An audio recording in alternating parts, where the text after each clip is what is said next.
Hello there, and welcome to Life Beyond Seen, where curiosity takes a slow breath and the natural world unfolds at a pace meant to calm the mind rather than chase it. Tonight, we're drifting into a part of the planet that most of us never truly picture, yet it holds more danger, more mystery, and more chemical trickery than any jungle, desert, or mountain range you could walk across. We're going down into the deep ocean, into a place where sunlight fades into memory. Pressure folds the water into something heavy and endless, and survival depends on strategies so unusual they almost sound invented. And among those strategies, some of the most surprising involve toxins.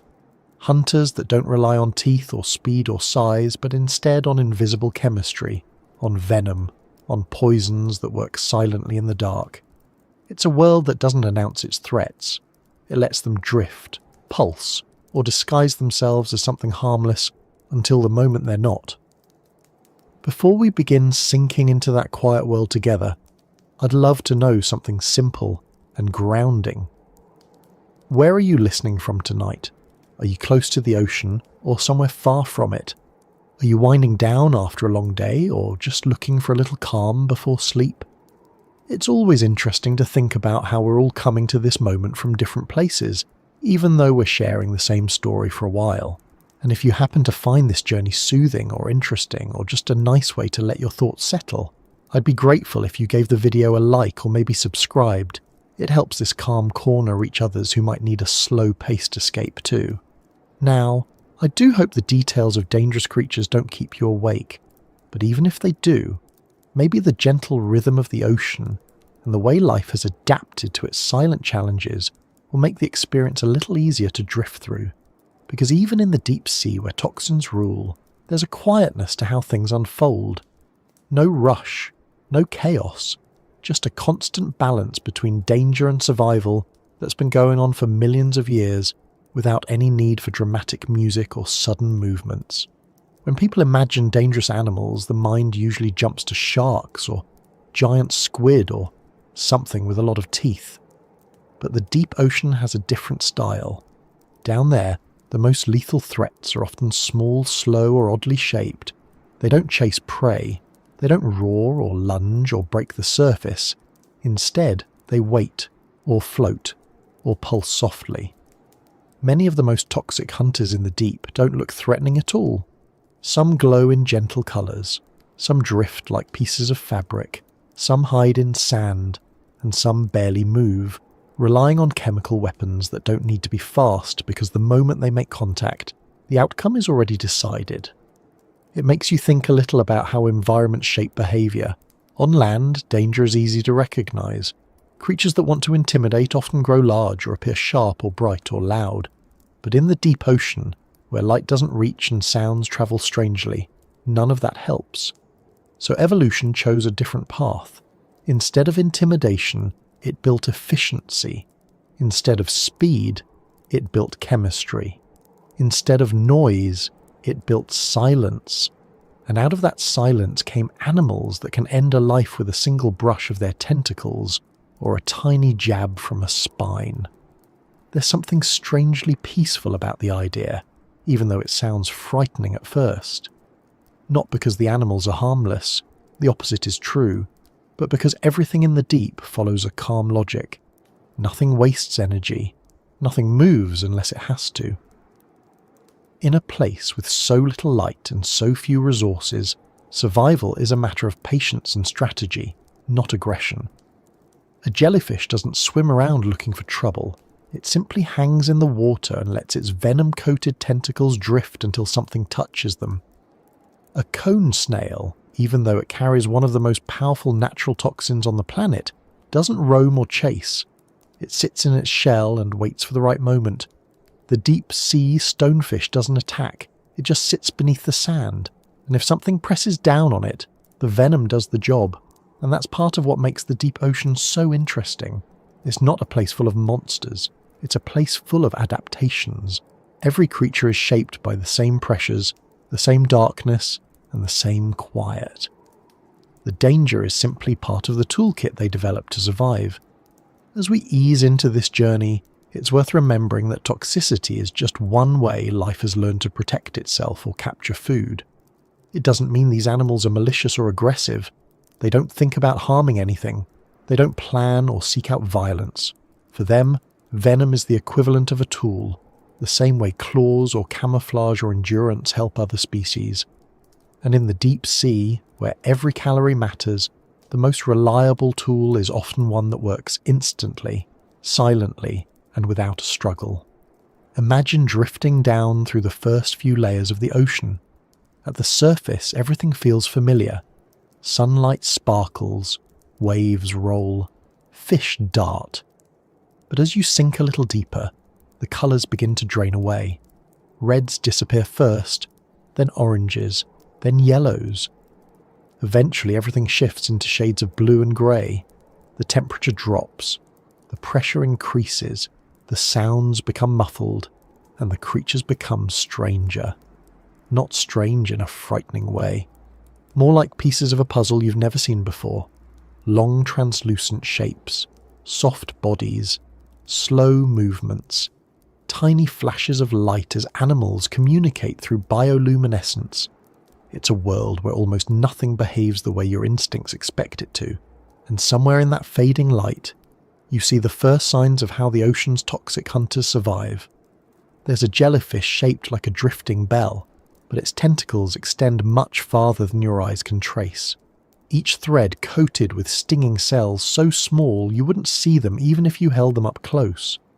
A fish might brush against them without ever noticing the danger, and within moments its muscles stop responding.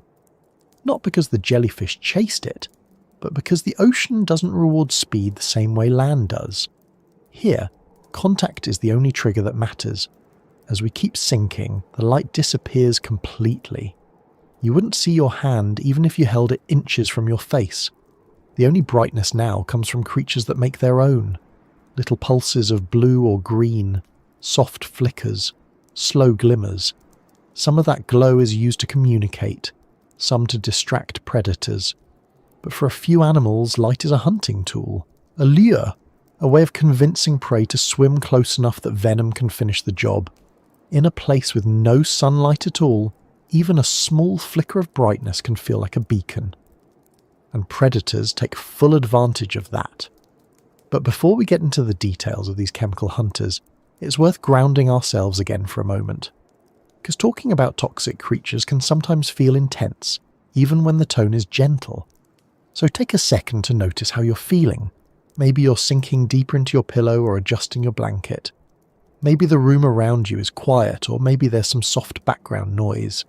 Just let yourself settle a little. We're heading into fascinating territory, but we're doing it slowly, calmly, one step at a time. Nothing rushed, nothing overwhelming. The deep ocean is one of the least explored places on Earth. Even today, most of its species haven't been studied. Some haven't even been seen alive by scientists. And among the animals we do know about, many of their toxins are still mysterious. We know how they affect cells, but we don't always know how they evolved, why they're so powerful, or what other roles they might play. The ocean often builds toxins not only for hunting, but also for defense, communication, and even competition. One creature's venom might paralyze, but another's might confuse the nervous system, or slow the heartbeat, or block oxygen from reaching tissues. There's no single definition of what makes an animal toxic. The ocean comes up with many variations. What makes this especially interesting is that toxicity in the ocean isn't concentrated in one type of animal. It appears in jellyfish, snails, fish, worms, starfish, and even some plankton. Toxins show up in tiny drifting organisms and in large predators. Some use poison actively. Others keep it inside their skin as a quiet warning. Some deliver it with a sting, others with a bite, and some use no movement at all, relying entirely on contact. So while tonight we're exploring the toxic hunters of the deep, we're stepping into a subject that touches almost every corner of marine life. And as we continue, the story won't be about danger for its own sake. It will be about how these creatures live, survive, and navigate a world that doesn't follow any of the rules you'd expect. The deep ocean is a place of slow strategies and subtle interactions, and the creatures that rule it do so not through intimidation but through efficiency. So as we begin our gradual descent into this world, keep in mind that nothing here wants to harm you. These animals have lived in darkness long before humans existed. Their toxins are not aimed at us. They evolved for very specific roles, and those roles revolve around survival, not aggression. We're simply observers moving through their environment, trying to understand how they manage to thrive in a place that seems almost impossible to inhabit. And with that gentle drift into the darkened layers of the sea, we can ease into the next part of our journey, where the first of these chemical hunters reveal how they turn the quiet stillness of the deep into an advantage rather than an obstacle. Where toxins aren't sudden shocks but steady, reliable tools shaped by millions of years of challenge, and where survival depends on the smallest movements, the faintest lights, and the most precise chemistry the ocean has ever created. The ocean has a way of hiding its most surprising secrets in places where no one is likely to look. When you imagine danger beneath the water, it's easy to picture something fast or loud or large enough to cast a shadow, but the reality is almost the opposite. Many of the most threatening creatures in the sea don't tower or stalk or chase. They drift, they settle, they glow softly or blend in completely. They're part of a kingdom where toxicity isn't a rare trait but a common language, a place where chemistry takes the role of both shield and sword. And if there's anywhere this becomes clear, it's in the deep parts of the ocean where light disappears long before life does.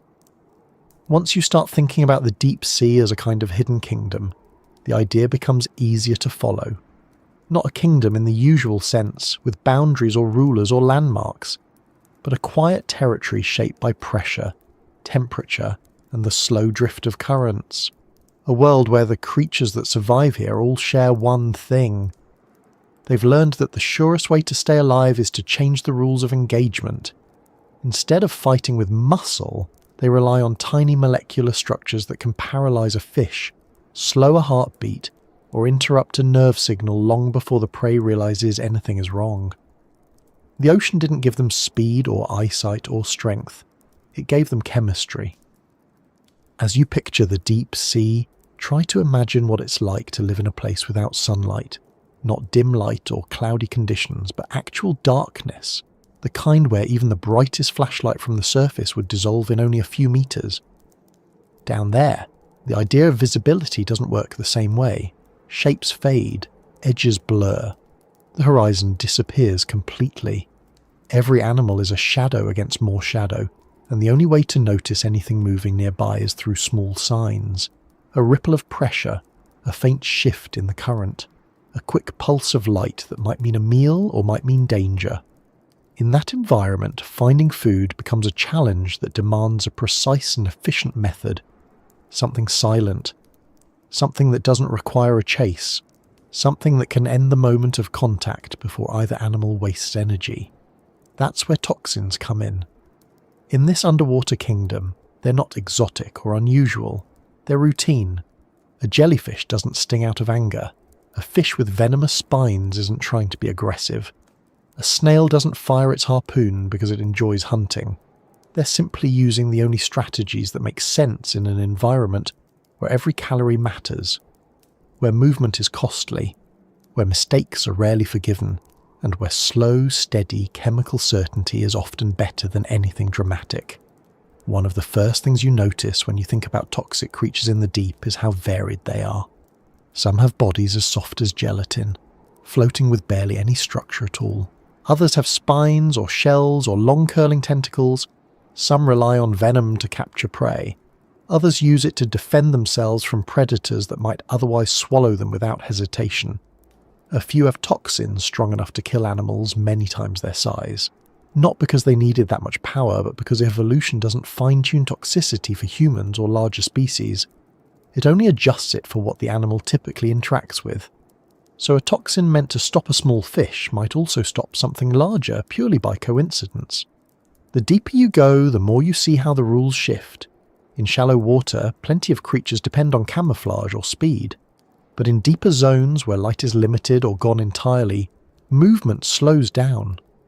Camouflage changes from bright patterns to transparent bodies or deep blacks, and toxins become more reliable than anything that requires momentum. It's not that the ocean becomes more dangerous the deeper you go. It simply becomes more efficient in how danger is delivered. Imagine a creature drifting in the dark.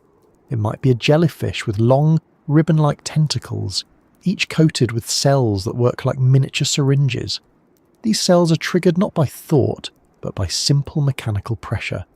If something touches them, even lightly, the cell fires instantly, injecting a tiny dose of venom into whatever brushed against it. The creature doesn't have to aim. It doesn't have to move quickly. It just needs to be present in the right place. In the deep ocean, presence is everything. Now picture a fish with spines along its back. These spines aren't used for attacking. They don't extend or retract dramatically. They simply exist, covered with venom that discourages larger predators from biting down. In an environment where every meal counts, anything that makes a predator reconsider becomes valuable. The fish doesn't have to flash warning colours or inflate itself. It only needs to make the risk outweigh the reward. Many deep-sea predators can't afford to be injured, even slightly. A sting that causes pain or swelling might be enough to keep them from hunting effectively. And that's a dangerous position to be in, so the presence of venom becomes a strong deterrent. And then there are the snails. Slow, quiet, and easy to overlook, yet capable of some of the most sophisticated venom delivery systems in the ocean. These creatures don't swim. They don't chase. They wait. And when something edible passes close enough, they fire a tiny harpoon loaded with venom. It's not a burst of speed or a sudden lunge. It's precision. It's patience.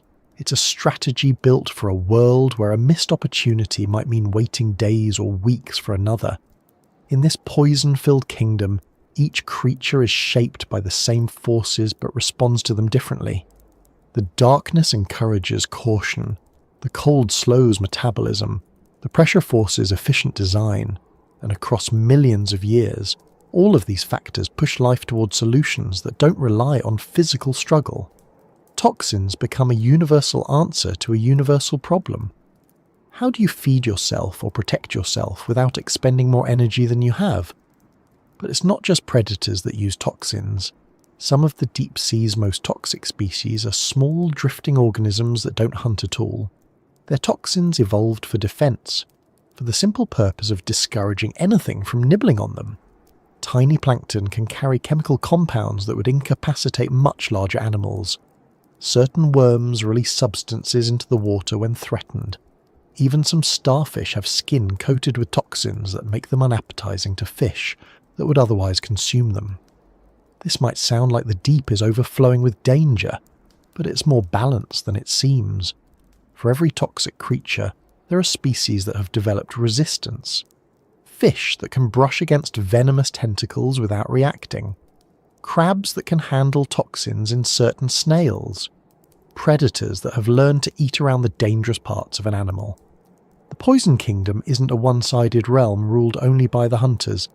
It's a system built on constant adjustment, every species finding a way to survive the creatures around it. One of the most interesting things about this hidden world is that toxicity doesn't always announce itself. On land, many venomous animals warn you with bright colours or patterns. It's a way of saying, "I'm dangerous, please don't touch me." But in the deep sea, colour doesn't matter because there's no sunlight to reveal it. So many toxic creatures appear completely ordinary. Clear-bodied, dark-bodied, unassuming. You could swim right past them and never know they carried enough venom to paralyse another animal in seconds. This lack of visual warning changes the entire dynamic. Animals must rely on instinct, memory, or experience rather than appearance. A predator might learn through trial and error which shapes to avoid. Some species develop extremely sensitive chemical detection, so they can sense toxins in the water before getting too close. Others simply evolve thicker skin or a slower approach that lets them test their surroundings without committing to a bite. There's something almost methodical about it. Nothing feels rushed. Every interaction seems like a negotiation. A slow, cautious dance where each creature tests its boundaries and the consequences of a misstep can be immediate. But again, none of this feels aggressive. In fact, much of the deep sea feels quiet, steady and surprisingly calm. Even the toxic hunters move gently, using the water rather than fighting it. They drift or hover or remain still. Their power isn't in motion, it's in precision. When researchers describe this part of the ocean, they often emphasize how stable it is. Temperatures don't swing wildly, light levels don't change, seasons barely matter. The environment is consistent in a way that few other places on Earth can match. That stability encourages slow evolution and careful adaptations. Toxins become more refined over time. Venom delivery systems become more efficient. Prey responses become more specific. It's a long-term conversation between species, shaped not by chaos but by small adjustments that build up over millions of years. And because so much of the deep is unexplored, we're constantly discovering new examples. Scientists lower cameras or submersibles and capture footage of creatures we've never seen before. Some glow, some swim like ribbons, some stay pressed to the seafloor. And many are equipped with toxins that researchers don't fully understand. Every new discovery adds another layer to this kingdom, reminding us how much life exists beyond our everyday experience. As we move deeper into the story, it becomes clear that this oceanic kingdom isn't ruled by fear or aggression. It's ruled by survival strategies that make sense in a world without light, a world where the simplest actions can mean the difference between life and loss. Toxins fill that role perfectly. They're efficient, they're silent, they don't require strength or speed. They allow even fragile creatures to defend themselves or capture food. And they create a landscape where danger and beauty often coexist in the same delicate shape. What makes this especially fascinating is how these toxins influence the entire ecosystem. A predator might avoid certain areas because a toxic species is common there. A prey animal might migrate based on chemical signals. Entire food webs can shift because one species has particularly effective venom. The deep ocean isn't shaped by large forces alone. It's shaped by countless small decisions made by creatures with delicate bodies and powerful chemistry. As we continue unfolding this world, we'll meet some of these hunters more directly. Not as monsters, but as examples of how life adapts when the environment demands creativity. We'll see how venom works in creatures that float above the seafloor, how poisons shape interactions among drifting animals, and how even the smallest organisms can influence entire regions of the ocean with the right chemical tools.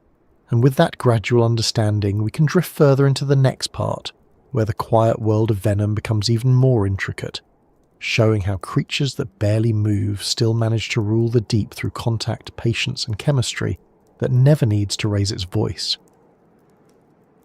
There's something quietly unsettling about the idea of a creature that doesn't need to chase, strike, or roar to defend itself or catch a meal. Something that doesn't lunge or snap or even bother to move quickly. Instead, it simply waits for contact. The danger is real, but the delivery is slow, deliberate, and almost passive. In the deep ocean, many of the most effective hunters rely on exactly that method.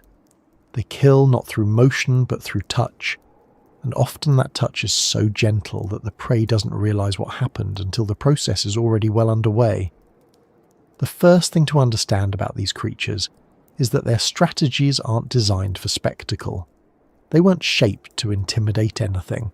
They're built for an environment where silence and patience pay off better than speed or direct aggression.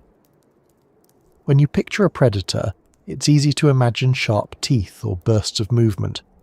But down here, movement is expensive. Attacking takes energy that most animals can't afford to waste, and missing a strike could mean going hungry for days. So evolution selected methods that don't rely on precision timing, just contact, just a brush. A momentary connection between two organisms that ends the interaction before it even fully begins. Take the drifting gelatinous animals that inhabit the midwater zones. Many have tentacles so fine you wouldn't notice them, even if they were close enough to touch your skin. These threads trail behind them in long, almost invisible curtains. They're coated with microscopic capsules, each one capable of piercing through a surface and delivering a dose of venom that acts on the nervous system. There's no noise, no struggle, no dramatic thrashing. Prey animals simply make contact as they swim. The venom acts before the prey realizes anything unusual happened. Muscles stop responding. Movements slow. The animal becomes still, carried gently along by the same currents that brought it into danger. It's easy to underestimate creatures like these because they look delicate. Their bodies are soft. They don't swim forcefully. They don't have sturdy structures, but their strength lies in the chemical tools they carry, not in their physical form. A single tentacle can hold thousands of stinging capsules. Each one works automatically, triggered by simple mechanical contact. No thought required, no aim, just a natural reaction that has been perfected over millions of years. Some of the drifting hunters don't rely on long tentacles at all.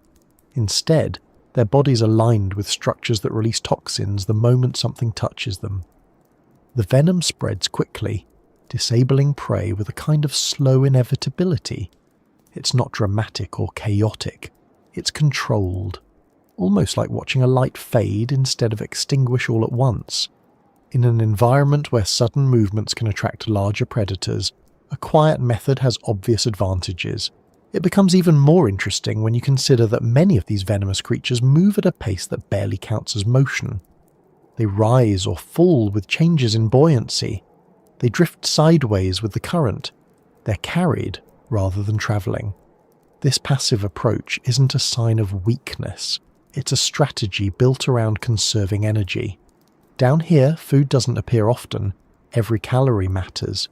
A creature that can disable prey without lifting a limb has a clear advantage over one that needs to chase or overpower its meals. But drifting hunters are only one part of this world. On the seafloor and in the darker layers of the mid-water zone, there are animals that use touch-based venom in completely different ways. Picture a fish that appears still, almost like a piece of the landscape. It doesn't swim in large circles or dart around in search of food. It waits, not just for any prey, but for prey that makes contact. Along its body are spines tipped with venom. These spines aren't used to spear prey with force. Instead, the predator holds its position, blending into its surroundings, and relies on curiosity or misjudgment from passing animals. When something brushes against the spines, even slightly, the venom is delivered instantly. The predator doesn't need to chase. It just needs to wait for the right moment when something comes within reach. This style of hunting requires a certain kind of patience that's hard to imagine in human terms. Days might pass with nothing happening. The animal barely moves, conserving every fraction of energy. But it trusts the environment. It trusts that eventually something will wander too close, and when that moment comes, a tiny touch is all that's needed. Some of the most effective slow-motion hunters aren't fish at all, but invertebrates that have turned patience into an art form. You might picture a snail as something harmless, something gentle, something that could only feed on plants or algae. But certain snails living in the deep have evolved a method of capturing prey that seems almost unreal when you first hear about it. They extend a narrow tube and fire a small harpoon-like structure coated with venom. It's not fast in the way a land animal might strike. It's more like a slow extension, a gentle probing movement, followed by a sharp moment of connection. The venom travels through the harpoon into the prey and begins its work. The prey isn't grabbed or pulled, it simply loses the ability to move. Slowly the snail draws it closer. The venom these snails use doesn't cause explosions of movement or dramatic reactions. It works through steady interference with the nervous system. The prey isn't paralyzed instantly. Instead, its muscles begin to fail one by one. Its reactions weaken. Its movements slow, until eventually it can't do anything except allow itself to be consumed. It's easy to think of venom as a violent tool, but in the deep ocean it rarely looks that way. It's more like a quiet switch being flipped. These creatures rely on the consistency of biochemical reactions rather than force. They trust that the venom will do its job without requiring speed or strength, and the prey, caught off guard, rarely has the chance to understand what happened. Another group of animals that depend on touch-based venom are those that build their entire shelter around the idea of surprise. Some hide under sediment, exposing only small sensory structures that help them detect movement nearby. They don't move until the moment of contact. When something brushes the area around them, they react with a controlled release of venom. The venom doesn't need to travel far. It enters the prey directly through contact with specialized structures, and just like that, the encounter ends. It's an approach that minimizes risk. A creature that stays hidden avoids attracting predators. A creature that only uses venom when necessary avoids unnecessary energy expenditure. And a creature that kills by touch rather than by chase avoids all the complications that high-energy hunting usually brings. The variety of venom in these species is almost endless. Some toxins target muscle cells, some affect nerve signals, some disrupt the immune system, some interfere with breathing. Each venom has its own timing, its own pace, its own strategy. Some act within seconds, others take minutes. In the deep ocean, minutes still count as fast. Prey animals don't need to be incapacitated instantly. They just need to be unable to escape before the predator completes the process. And since movement is naturally slower at such depths due to cold temperatures, even gradual venom works efficiently. It's interesting to imagine how a prey animal experiences this world. It swims or drifts through the dark, unable to see far, using chemical cues or pressure changes to detect danger. It might sense a presence nearby but not realize how close it is to something that can kill with a single touch.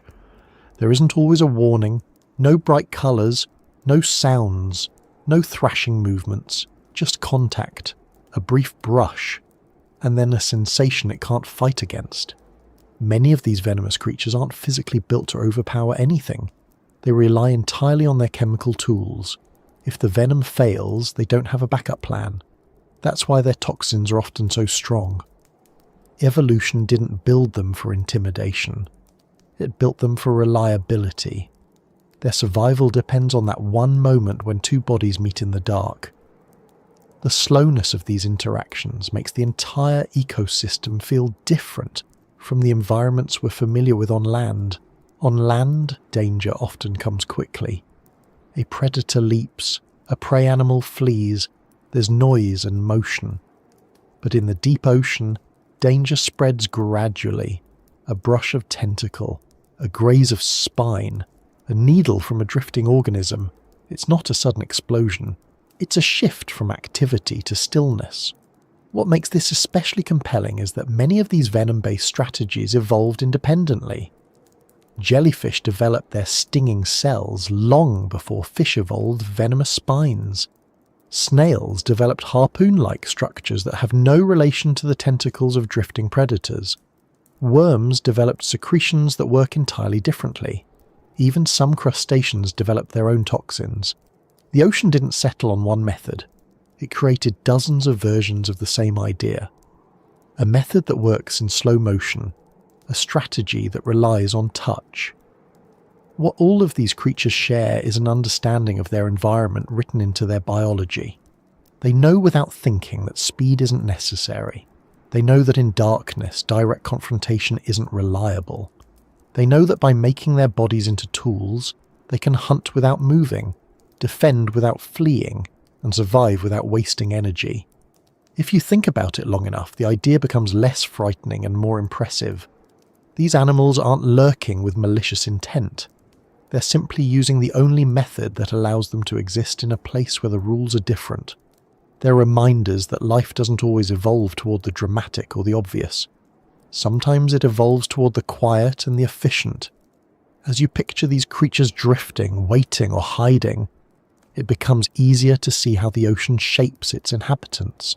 The deep sea doesn't reward those who can strike quickly. It rewards those who can endure. And venom delivered through contact is one of the most dependable ways to do that. From here, the journey moves toward animals that add another layer to this slow-motion strategy. Not only do they kill through touch, but they use light, movement and positioning to bring prey right where they want it. Creatures whose soft glows and gentle displays hide the potency beneath the surface. Creatures that blend invisibility with toxicity in ways that seem almost impossible until you see how the ocean encourages such combinations. Light behaves strangely in the deep ocean. At the surface it shimmers endlessly, bending across waves and bouncing between clouds. But once you move downward, it begins to change. It breaks apart, fading colour by colour, until eventually only a dim blue remains. Go deeper still, and even that disappears, swallowed long before you reach the regions where many of the ocean's most fascinating creatures are living their quiet, slow lives. The darkness becomes complete. It seems absolute, as if nothing could exist here without stumbling blindly through a world that doesn't offer any visual information at all. But that isn't how the deep ocean works. Even without sunlight, the water doesn't stay entirely dark. It glimmers in small flashes. It pulses in drifting shapes. It flickers as something invisible moves past. The deep is filled with light, but it isn't the kind created by the sun. It's made by the creatures themselves, produced through chemical reactions that they carry inside their bodies. These soft lights aren't meant to illuminate the landscape. They're signals, traps, disguises, and tools for survival, and in many cases they hide something else as well. Venom that waits quietly behind a glow designed to draw in whatever happens to be watching. Bioluminescence is one of the most effective tools evolution has ever given to deep-sea life. It's simple in concept but powerful in practice. A chemical reaction inside the animal generates light, usually blue or green because those colours travel farthest through seawater. The glow can be steady or intermittent, faint or bright, scattered or directed. Each species controls it in its own way, turning it on and off as needed. That alone is impressive, but what makes it even more striking is how often this glow is paired with toxicity. Not because light and venom are directly connected, but because they complement each other perfectly in an environment where visibility is rare and trust is dangerous. A small glimmer in the dark can mean many things. It might be a signal from a mate, it might be a warning, it might be an animal trying to camouflage itself by matching the faint light filtering down from above, or it might be a lure, a trick, a way of drawing another creature close enough for toxins to take over the interaction. In the deep sea, a glow can be a polite invitation or the last thing a prey animal sees before losing its ability to move. Consider the drifting animals that use light as part of their hunting strategy. They release small pulses that look like tiny drifting sparks. These sparks don't reveal the predator's body. They don't light up the water around them. Instead, they imitate the natural drift of plankton. Curious fish or small invertebrate sees the glow and swims closer, expecting a harmless encounter. It doesn't realise the glow is attached to tentacles that extend beyond the visible area. Tentacles lined with stinging structures ready to deliver venom the moment something touches them. The prey moves toward the light, unaware that the real threat is invisible. That false sense of safety lasts only until contact is made, and by then the venom is already doing its work. Some creatures take the opposite approach. Instead of creating small glimmers that drift, they produce larger areas of steady light along their bodies. These patches of brightness might seem like vulnerabilities, but they're used to control how other animals perceive the predator. A glowing pattern can break up the outline of a drifting body, making it difficult to distinguish where the creature begins and ends. This confusion gives venomous tentacles or spines more time to work. A prey animal might bump into the predator because it misjudged the distance, expecting the glow to mark an edge rather than a decoy. That moment of contact is enough. Other species use bioluminescence to distract predators. If a larger animal approaches with the intention of feeding, the creature can release a cloud of glowing particles into the water. The sudden brightness creates a temporary visual smokescreen, buying precious moments to drift away. And in a few cases, the glowing cloud isn't just a distraction. It can contain chemical irritants or toxins that cause the predator to recoil, giving the smaller creature a better chance to escape. The deep ocean loves to repurpose tools. Light becomes a defensive tactic when needed, and it becomes a delivery system for chemical protection when the situation demands something stronger. What makes these glowing hunters particularly interesting is how gentle their movements are. They rarely act in ways that would startle another creature. A glow might pulse softly, a tentacle might sway, a lure might drift slightly in the current. Nothing about them suggests urgency. They don't behave like animals that need to capture prey with force. Instead, they use calmness itself as a strategy. Calm movements don't send waves of pressure through the water. They don't startle prey into swimming away. They create a sense of stillness that encourages exploration, and every bit of that stillness is carefully shaped by evolution to bring prey within reach of venom that doesn't announce itself until it's too late. It's worth imagining the perspective of the prey animals that encounter these glowing traps. They live in total darkness, navigating mostly by sensing pressure changes or faint chemical trails. When they see a glow, it stands out in a world without contrast. Light becomes a rare event, something worth approaching. The glow might mean food. It might mean potential mates. It might mean something drifting that looks familiar. The prey animal moves toward it not because it is drawn to danger, but because the glow is one of the few pieces of information it has available. In a place without landmarks or sound, any signal becomes important. Some predators have refined the idea even further, creating lures that mimic specific types of glowing prey. A small pulse that resembles bioluminescent shrimp, a flicker that resembles the swimming pattern of a tiny planktonic creature. These signals aren't accidental. Over millions of years, the patterns have been adjusted to match what prey already seek out. The predator doesn't need to think about it. It simply uses the pattern that evolution embedded into its body. And the venom waits behind that performance, ready to end the encounter once the prey comes close enough. There are species that build entire displays from their bioluminescence. Some have rows of glowing spots that turn on in a sequence, creating the illusion of movement where there may not be any. Others produce pulses that travel across their bodies like slow waves. These displays serve multiple purposes. They can confuse predators, attract prey, or allow individuals to signal one another. In a few rare species, the display is timed with the release of toxin-filled structures that drift away from the body. The glowing display draws attention, and the drifting structures deliver chemicals on contact. The predator or prey follows the glow and finds itself touching something harmful, rather than the creature controlling the light. One of the most fascinating examples is found in animals that use downward-facing bioluminescence to camouflage themselves. They generate a soft glow on their underside that mimics the faint light from above, making their silhouettes disappear when viewed from below. This technique, known as counter-illumination, helps them avoid predators. But some species that use this method also carry venomous spines or tissues. The combination creates a powerful strategy. They remain hidden when they want to avoid detection, but if a predator manages to find them anyway, the venom provides a second layer of defense. In the deep ocean, redundancy can mean survival. A few creatures use bioluminescent organs in ways that seem almost deceptive. They produce light inside small structures that resemble baitfish or plankton. These structures hang from the body or extend outward like short appendages. The glowing shapes move independently, shifting slightly with the current. A small fish sees what appears to be prey and moves toward it. But the glowing structure isn't an animal at all. It belongs to something larger, something equipped with venom or fast-acting chemical tools. The approach might look harmless at first.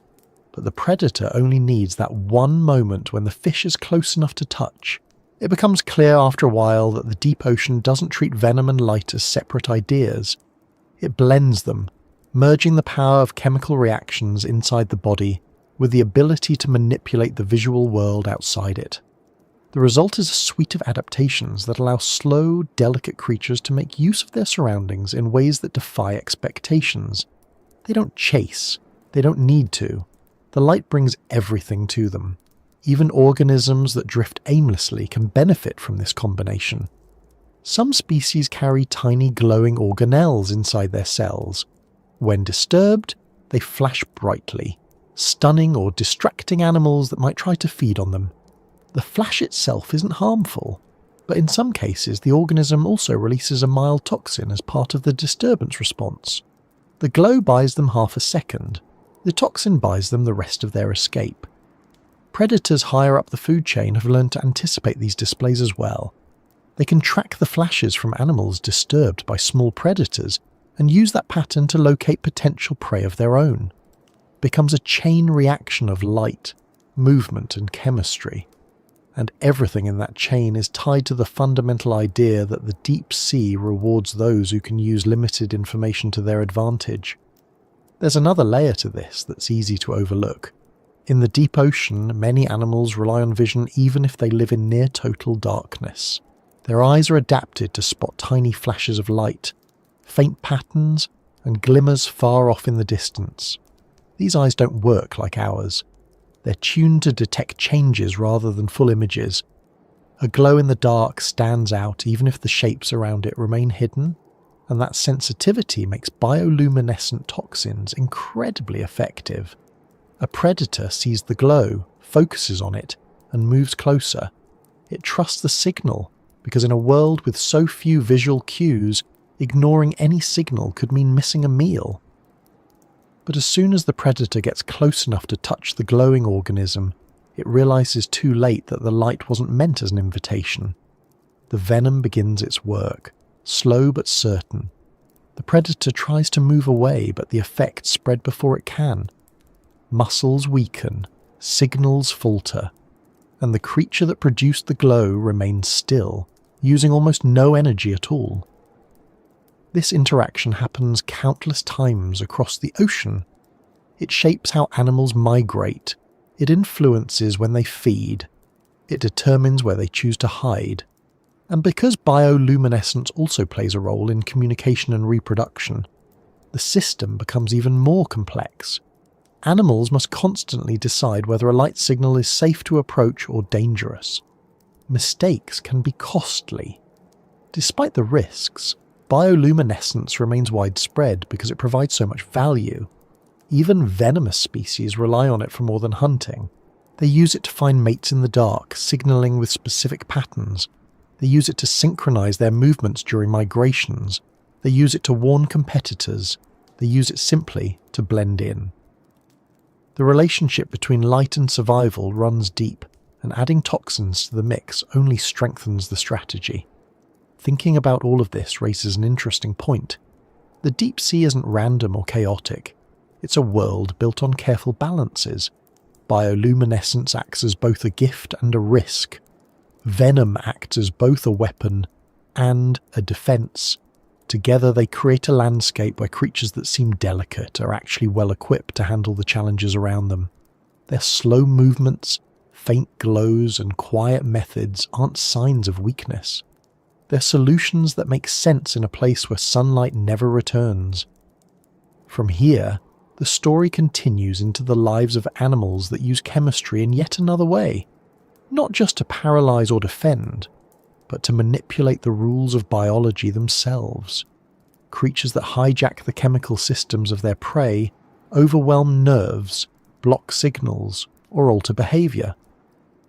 It's the next step in understanding how the deep sea shapes its hunters, and how these strategies grew from the same slow, patient world we've been exploring one layer at a time. In the deep ocean, every creature is shaped by a reality where efficiency decides who survives long enough to reproduce and who disappears quietly into the dark. Drifting hunters rely on contact. Glowing predators use light to draw prey toward their toxins, but there is an entire category of life that doesn't just use venom to stop muscles or sting tissue. These creatures take things further. They interfere directly with how biology operates, hijacking chemistry itself in ways that are difficult to imagine unless you understand how fragile the body's internal communication networks can be. These hunters don't overpower, they don't crush, they don't tear, they simply rewrite the rules inside whatever touches them. To understand these creatures, it helps to appreciate how dependent every animal is on chemical signals. Even the simplest movements rely on messages travelling between nerves and muscles. A fish swimming through the dark depends on a chain of chemical reactions that tell it which direction to move and how strongly to push. A drifting invertebrate relies on slow patterns of nerve activity to keep itself oriented. Everything alive needs chemistry to do anything at all, and that dependency creates opportunities for predators that can disrupt those internal conversations with precision. Some of the most effective venomous animals in the deep ocean use toxins designed to interfere with the nervous system. These toxins aren't meant to cause pain or create obvious distress. Pain is a signal that warns an organism to avoid something in the future. Many deep-sea predators gain no advantage from warning their prey. They need silence, not learning. So their toxins work in ways that prevent the prey from sending any signals at all. They block the pathways that nerves use to communicate. They interfere with channels that allow ions to move in and out of cells. They interrupt the chemical triggers that allow muscles to contract. All of this happens without any dramatic movement. It begins as soon as the toxin reaches its target. Picture a small fish drifting through the twilight zone of the ocean. It moves with slow, deliberate motion, saving its energy. It senses a tiny flash of light and swims toward it, not realizing that the flash comes from a predator that has spent its entire life perfecting a venom designed to manipulate biology rather than attack it physically. The fish touches a tentacle or a spine or a drifting filament. The toxin enters its system, and almost immediately the internal processes start to change. The fish tries to move its fins, they don't respond. It tries to flick its tail, nothing happens. It senses something is wrong, but the signals from its nerves aren't reaching the muscles that need to act. The predator doesn't rush forward. It doesn't need to. It waits as the toxin continues to interrupt one chemical process after another. The prey becomes still, not because it was overpowered, but because its body no longer receives instructions. Some toxins are even more specialized. They don't block nerves outright. Instead, they cause the nerves to fire constantly, overwhelming the system. Muscles contract uncontrollably. Movements become erratic. The prey wastes valuable energy until exhaustion sets in. A predator watching this doesn't need to participate in the struggle. It simply waits as the prey's biology turns against itself. Once the movements slow, the predator moves in with calm precision. There are venoms that target the respiratory system. They interfere with how cells process oxygen. The prey doesn't suffocate because something blocks its throat or mouth. It suffocates because the cells themselves can't use the oxygen they receive. Even if the prey tries to swim away, its muscles can't produce enough energy. This kind of toxin might sound brutal, but in the deep ocean, it reduces suffering by ending the struggle quickly. The predator avoids a chase. The prey avoids prolonged distress. Everything is efficient. One of the more interesting aspects of these toxins is that many species develop them not to attack others, but to defend themselves. A fish that can't fight physically can still release a toxin that disrupts the chemistry of anything that bites it. A predator grabs the fish and immediately begins to lose control of its muscles. It releases the fish and retreats. The fish drifts away, slow but alive. Over time, predators learn to avoid these species entirely. The presence of the toxin shapes the entire ecosystem, forcing animals to form new habits, avoid certain areas, or choose different hunting methods. Some species take the idea even further. They produce toxins that don't just disable prey but alter behavior. The prey might swim toward the predator rather than away from it. It might stop responding to pressure changes, making it easier to catch. It might lose the ability to distinguish between safe and dangerous areas. These toxins don't remove movement, they manipulate it, and once the prey is close enough, the predator completes the process with minimal effort. A few organisms release toxins directly into the water around them. These aren't meant for targeted attacks. They're used to create protective zones. When a predator swims through the toxic cloud, its reactions slow, its judgment falters, or its sensory systems weaken. It becomes disoriented. It retreats. This strategy allows slow, fragile animals to maintain space in a world where everything is competing for limited resources. The toxins don't need to kill. They only need to interfere just enough to discourage. There are worms, for example, that live inside tubes on the seafloor. They extend their feeding structures into the current to capture small particles drifting down from above. They have no ability to fight or flee, so they release small amounts of chemicals when threatened.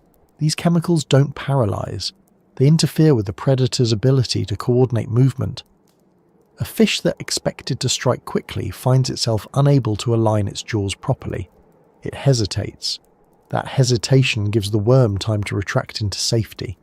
Some star-shaped animals on the deep sea floor carry toxins in their skin. When touched, the chemicals spread across the predator's mouth or face, weakening the ability to grasp or bite. The predator backs away. The star-shaped creature moves only when necessary, but it survives because its toxins make predators think twice. What makes many of these toxins unique is their precision. They aren't blunt instruments. They target specific pathways. They target very particular types of cells. A toxin might block only one type of ion channel, but leave others untouched. It might affect only certain muscles or only specific nerves. These toxins evolve gradually, shaped by countless interactions over vast stretches of time. Predators push prey to become more resistant. Prey push predators to refine their venom. The result is a level of chemical complexity that seems almost intentional, even though it's simply the product of natural selection working patiently across millions of years. Some of the most notorious chemical hijackers in the ocean are snails with delicate shells that hide needle-like structures. They don't swim or chase, they wait. And when the prey touches them or swims too close, they fire a harpoon coated with venom that interferes with the prey's internal chemistry in multiple stages. First, the toxin affects motor control. Then it affects sensory pathways. Finally, it shuts down the systems that allow the prey to maintain balance. The entire interaction takes place quietly. There is no thrashing, no tug of war. Once the venom reaches the right tissues, the prey slowly loses function. Meanwhile, the snail remains still, saving its energy until the process is complete. Scientists studying these toxins often find themselves surprised at how specific they are. A venom might contain dozens or even hundreds of compounds. Some work instantly, others take longer. Some affect only certain parts of the nervous system. Others target muscles directly. Some amplify signals, others suppress them. Each toxin is like a small tool designed for a specific purpose, and together they create a combination that allows the predator to control the prey's biology with incredible accuracy. Even more intriguing are the species that combine biochemical manipulation with environmental strategies. Certain deep-sea animals release toxins only when the water around them reaches a specific temperature or chemical composition. Others produce venom only during certain stages of life. Some creatures use toxins in different ways depending on whether they're defending or hunting. A chemical that causes paralysis in a small fish might have no noticeable effect on a large predator, but a secondary compound might cause irritation or dizziness, encouraging that predator to leave. There are also animals that coat their eggs with toxins. These chemicals don't harm the developing embryos but prevent other creatures from feeding on them. It's a simple technique that requires no movement at all. The eggs are left drifting or attached to surfaces, and the toxins ensure that predators avoid them. This allows species with fragile young to survive in an environment where unprotected eggs would disappear quickly. The more you consider these examples, the clearer it becomes that the deep ocean favours strategies that take advantage of the body's reliance on chemistry.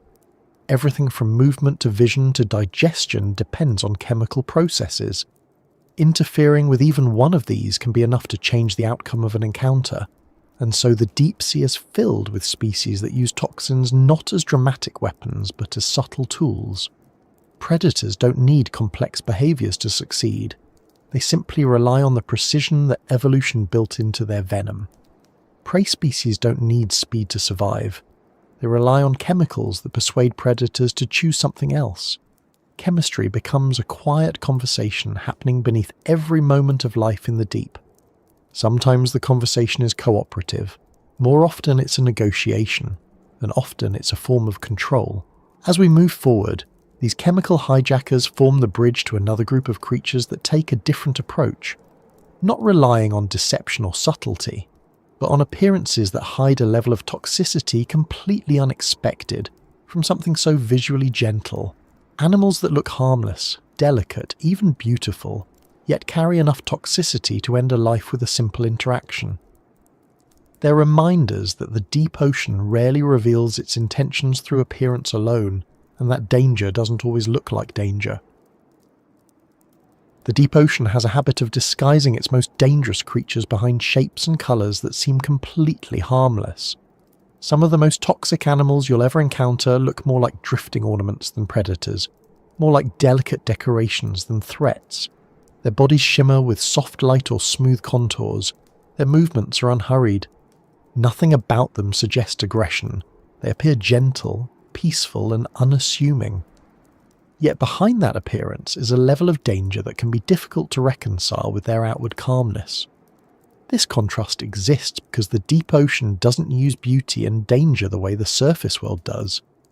On land, bright colours often signal that an animal is toxic. Bold stripes, sharp contrasts, warning patterns, they all announce what the animal is capable of. But in the deep sea, colours fade the moment sunlight disappears. Reds vanish first, then oranges, then yellows, and finally greens. There's no reason to advertise toxicity with patterns if no one can see them. So evolution shaped these creatures into forms that simply fit their environment, not into visually alarming shapes. The result is a collection of animals that look serene but carry some of the most potent toxins in the natural world. Imagine drifting through the dark water and seeing a soft, slow pulse of colour ahead. It might look like the glow of a harmless jellyfish or the gentle drift of a comb jelly. These animals can appear almost hypnotic in how they move. Their bodies ripple as if they're gliding through a dream rather than navigating a real environment. But some of them are armed with venom that can incapacitate other creatures at the slightest touch. The beauty you see is simply a byproduct of their anatomy.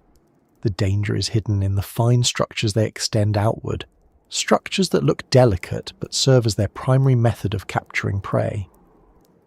One of the most striking examples is found in animals that release ribbons of light as they move. To a passing fish, these glowing patterns might seem harmless or even inviting. The lights drift and turn, swirling gently like trails of reflection on a calm surface. But the fish doesn't realise that each ribbon of light comes from a creature equipped with toxic cells, designed to interact with the nervous system of anything that makes contact. The predator doesn't need to move quickly. It only needs to float near something curious enough to approach. These glowing hunters rely on their appearance to draw other creatures toward them. Not intentionally in the way a human might use a lure, but naturally through the way their bodies are structured. Their brightness stands out in the dark. Their movements are smooth and predictable. They don't display jagged shapes or sharp motions that might cause alarm. Instead, they project the illusion of safety. That illusion doesn't last long once contact is made.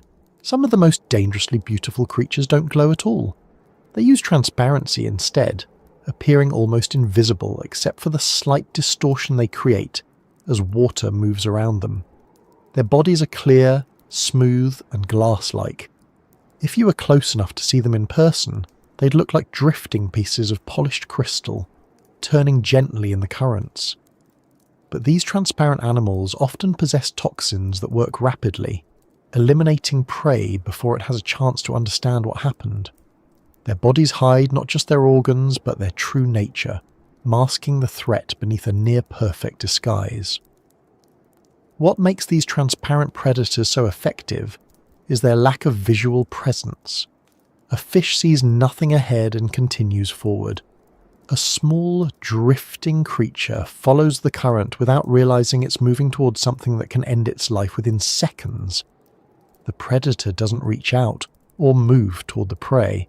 It simply exists in the right place at the right time, equipped with the tools to take advantage of the moment. Other animals in the deep rely on soft shapes and graceful movements. Their bodies open and close gently, like petals drifting underwater. Their silhouettes are smooth and rounded. There's nothing about them that resembles a predator in the traditional sense. But touch one of their fine structures, and the effect is immediate. The venom acts with calm precision, shutting down the prey's ability to swim or defend itself. The predator doesn't attack in any obvious way. It continues drifting as though nothing has changed. What's surprising is how many of these dangerously beautiful creatures don't eat large prey. Many feed on small plankton or tiny fish. Their toxins didn't evolve to overpower huge animals. They evolved to secure modest meals in an environment where even small bursts of speed cost more energy than they can afford. A toxin that works efficiently is far more reliable than a chase, and a body that looks harmless encourages animals to come close enough for the toxin to do its job. It isn't just drifting creatures that use this approach. Some seafloor animals are just as deceptive. They might resemble ferns, flowers, or delicate fans swaying gently with the current. To an observer, they look more like plants than animals. Their structures rise upward in branching patterns that catch drifting particles. But those same branching structures can be lined with cells capable of delivering venom the moment something brushes against them. Small creatures searching for food might drift too close and never drift away again. These seafloor animals don't chase their prey. They don't reposition themselves with intention. They simply grow in shapes that match the slow flow of water. Their appearance gives no reason for alarm. They exist among rocks, corals, and sediments like harmless features of the landscape, yet they carry toxins strong enough to ensure their survival in a place where they cannot run or hide. One of the most unexpected groups in this category includes fish that appear to be adorned with patterns or delicate fins that feather outward like soft fabric. Their colours might be muted, but their shapes have a gentle elegance to them. Some are nearly motionless, settling on the seafloor with their fins spread like ornamental fans. Others move slowly, giving no sign that they have venom housed in the spines along their back or their sides. A predator might try to swallow one and immediately regret the decision. The venom interferes with muscle control, making the predator loosen its grip. The fish, still moving slowly, drifts away. Even when these animals defend themselves, they rarely move quickly. Their toxins provide enough security that they don't need to flee. They simply trust that the chemicals they carry will discourage whatever threatens them. And most of the time, the strategy works. Predators learn quickly to avoid creatures with certain shapes, certain textures, or certain ways of moving. These visual cues pair with the memory of unpleasant experiences, creating a kind of ecosystem-wide understanding that beauty can hide risk. The deep ocean doesn't reward bright displays or aggressive behaviour. It rewards stillness, subtlety, and efficiency. And many of the toxic creatures we're talking about take advantage of that by adopting forms that wouldn't look dangerous to anything unfamiliar with them. The beauty is a disguise, but not an intentional one. It's simply a result of the environment shaping their bodies to fit the surrounding currents, light levels, and pressures.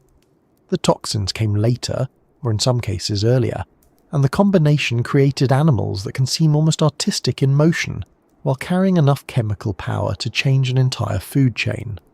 Some predators in this category use what are called adhesive structures in combination with venom. Their bodies might produce small filaments or sticky strands that drift gently from their limbs. These strands look like floating threads or thin ribbons. They don't appear threatening, but when another creature touches them, the adhesive keeps it from swimming away, and the venom does the rest. There's no struggle, no chase, no obvious confrontation. The prey becomes still, and the predator slowly consumes it. Other species release small glowing spheres that drift independently of their bodies. The spheres look like harmless particles of light. They pulse softly, floating as if they're not connected to anything at all. A passing fish investigates the spheres, unaware they're attached to a predator by thin, transparent tendrils. The fish moves close enough for the predator's toxins to reach it, and the encounter ends. The glowing spheres continue drifting, ready to deceive the next creature that passes by.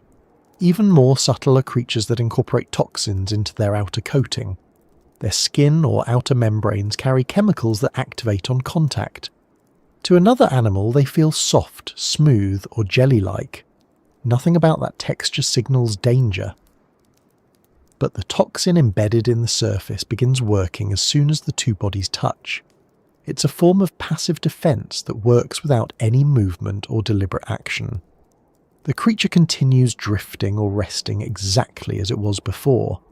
There are also animals that use their beautiful forms to appear harmless to their own prey. Small fish or crustaceans might view them as part of the drifting landscape, something to hide behind or rest near. The smooth shapes provide cover. The gentle glow offers orientation in the dark. But once the prey gets close, the predator's venom takes effect with a kind of calm inevitability. The prey doesn't flee, it doesn't have time. Its body responds sluggishly to the toxin, and the predator waits for the moment when the prey can no longer escape. Scientists still don't fully understand the full range of toxins used by many of these animals. Some species have never been collected alive.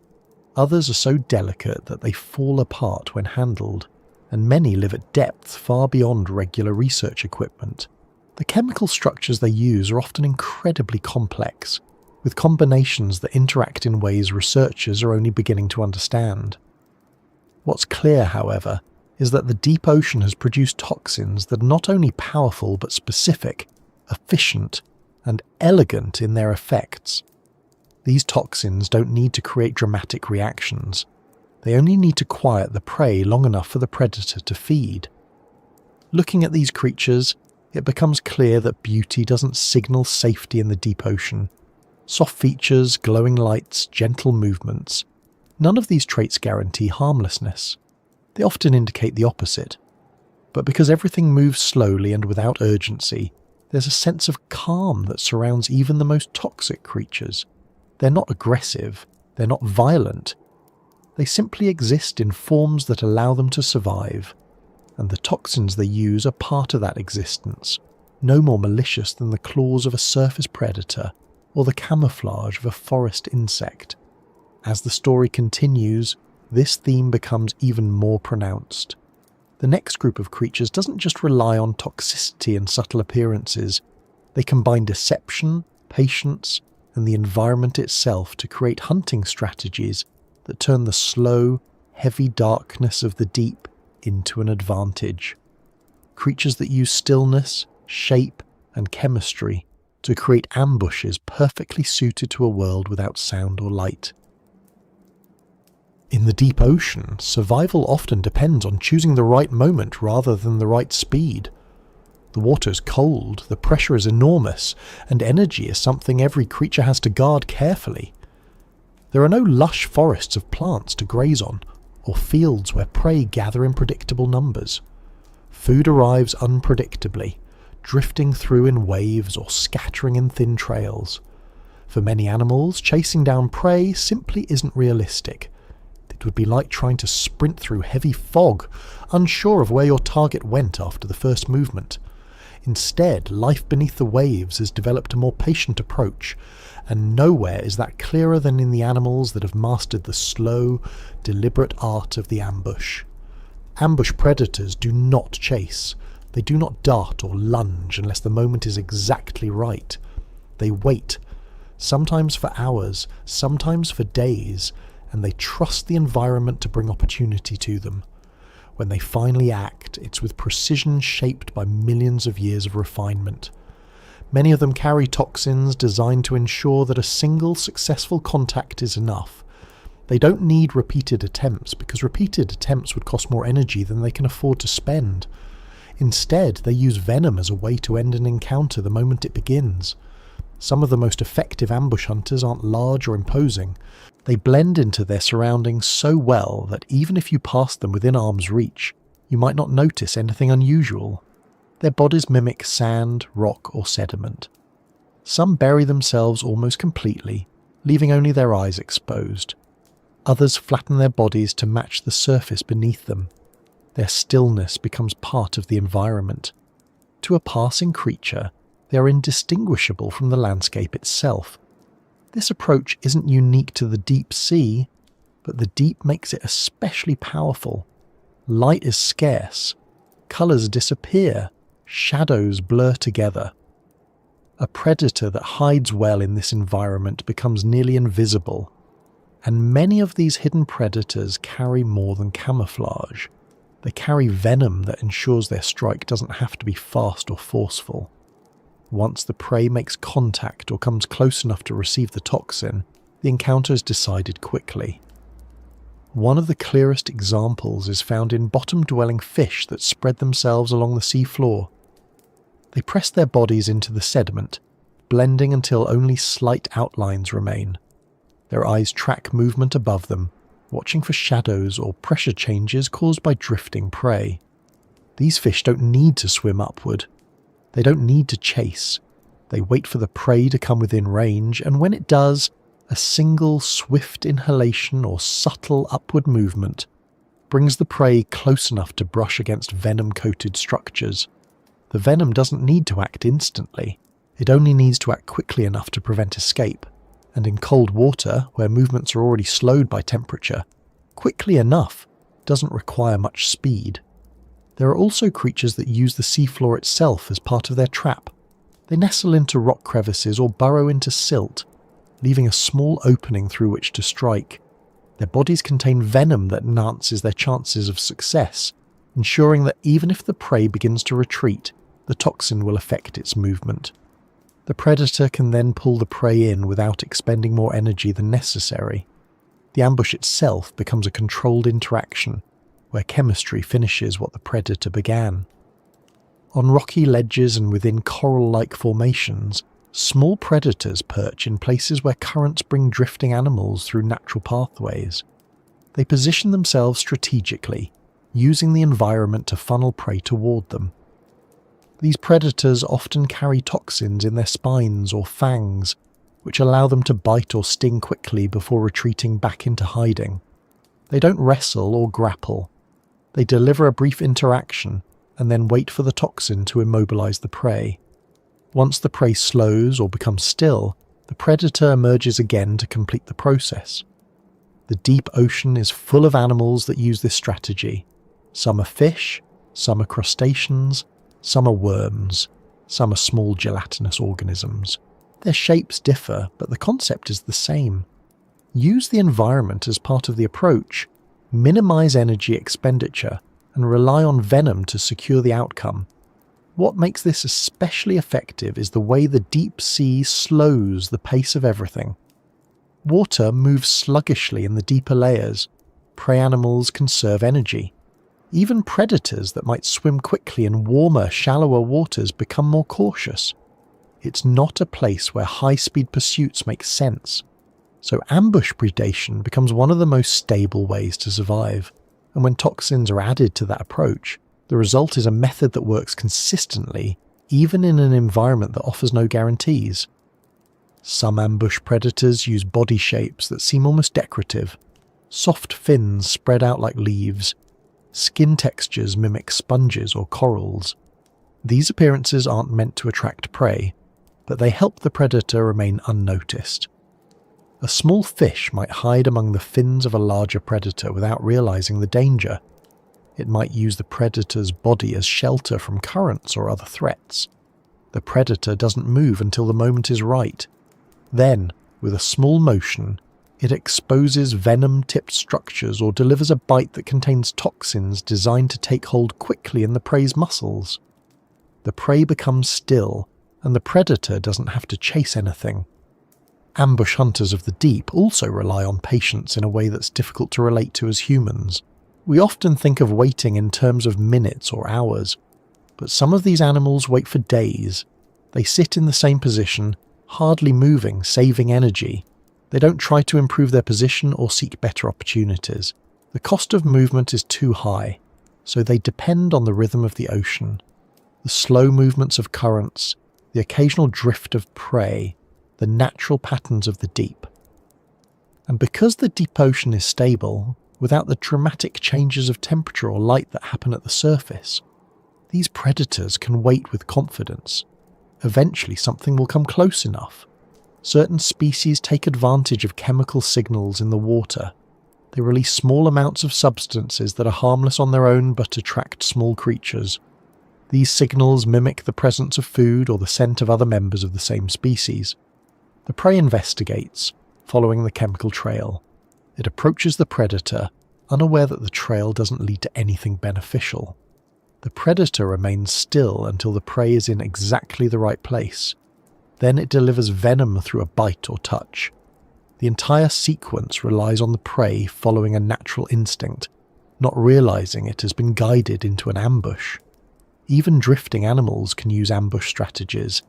They might not sit on the seafloor, but they can position themselves in currents that reliably carry prey in predictable patterns. Their tentacles extend outward, forming a loose net. Nothing about the structure looks threatening. The predator doesn't chase or move toward anything. The current does the work. When a small creature drifts into the tentacles, venom begins to act. The predator doesn't have to tighten the net or reposition itself. Once contact is made, the toxin ensures the prey cannot escape. Some animals create ambush zones around themselves using gently drifting filaments or adhesive structures coated in toxins. These filaments sway in the water like soft threads. They look harmless, almost decorative, but any creature that brushes against them becomes part of the predator's world. It loses mobility, it becomes slower, it drifts less, and eventually it becomes food. The predator doesn't have to move toward the prey because the prey becomes anchored by the filaments themselves. There are species that employ more elaborate methods, forming structures on the seafloor that funnel prey into narrow areas. These structures aren't deliberate constructions in the way a human might build something. They're simply natural extensions of the animal's body or the result of how the animal positions itself, but the effect is the same. The prey enters a narrowing space and reduces its chances of escape. The predator waits at the narrowest point, delivering venom when the prey passes through. The deep sea also contains predators that hide their venom beneath layers of harmless behavior. They might move slowly or seem uninterested in the surrounding world. They allow small creatures to swim near them or even rest on top of them. Nothing about their posture signals aggression. But when the opportunity presents itself, when the prey is positioned exactly right, they move with surprising coordination, delivering venom that ends the encounter before the prey notices what happened. The predator then returns to stillness as if nothing changed. Among the most interesting ambush strategies is the use of false security. A predator might mimic part of the environment so convincingly that prey treat it as a shelter. They hide beneath the predator's fins or rest near its body. The predator benefits from this trust. It doesn't have to hunt. It simply waits for a moment when the prey is within reach. Then it delivers venom and resumes its stillness. The prey's reliance on the stability of the environment becomes the very trait the predator uses against it. This style of predation creates an ecosystem shaped by careful choices. Prey animals must learn to distinguish between safe resting spots and hidden predators. Some become sensitive to certain shapes or textures. Others avoid resting in areas with particular chemical cues. Predators evolve better camouflage in response. They refine their venom to act more quickly. They adjust their body shapes to blend even more effectively. and so the cycle continues. The ambush traditions of the deep ocean are not flashy or loud. They don't involve high-speed pursuits or dramatic battles.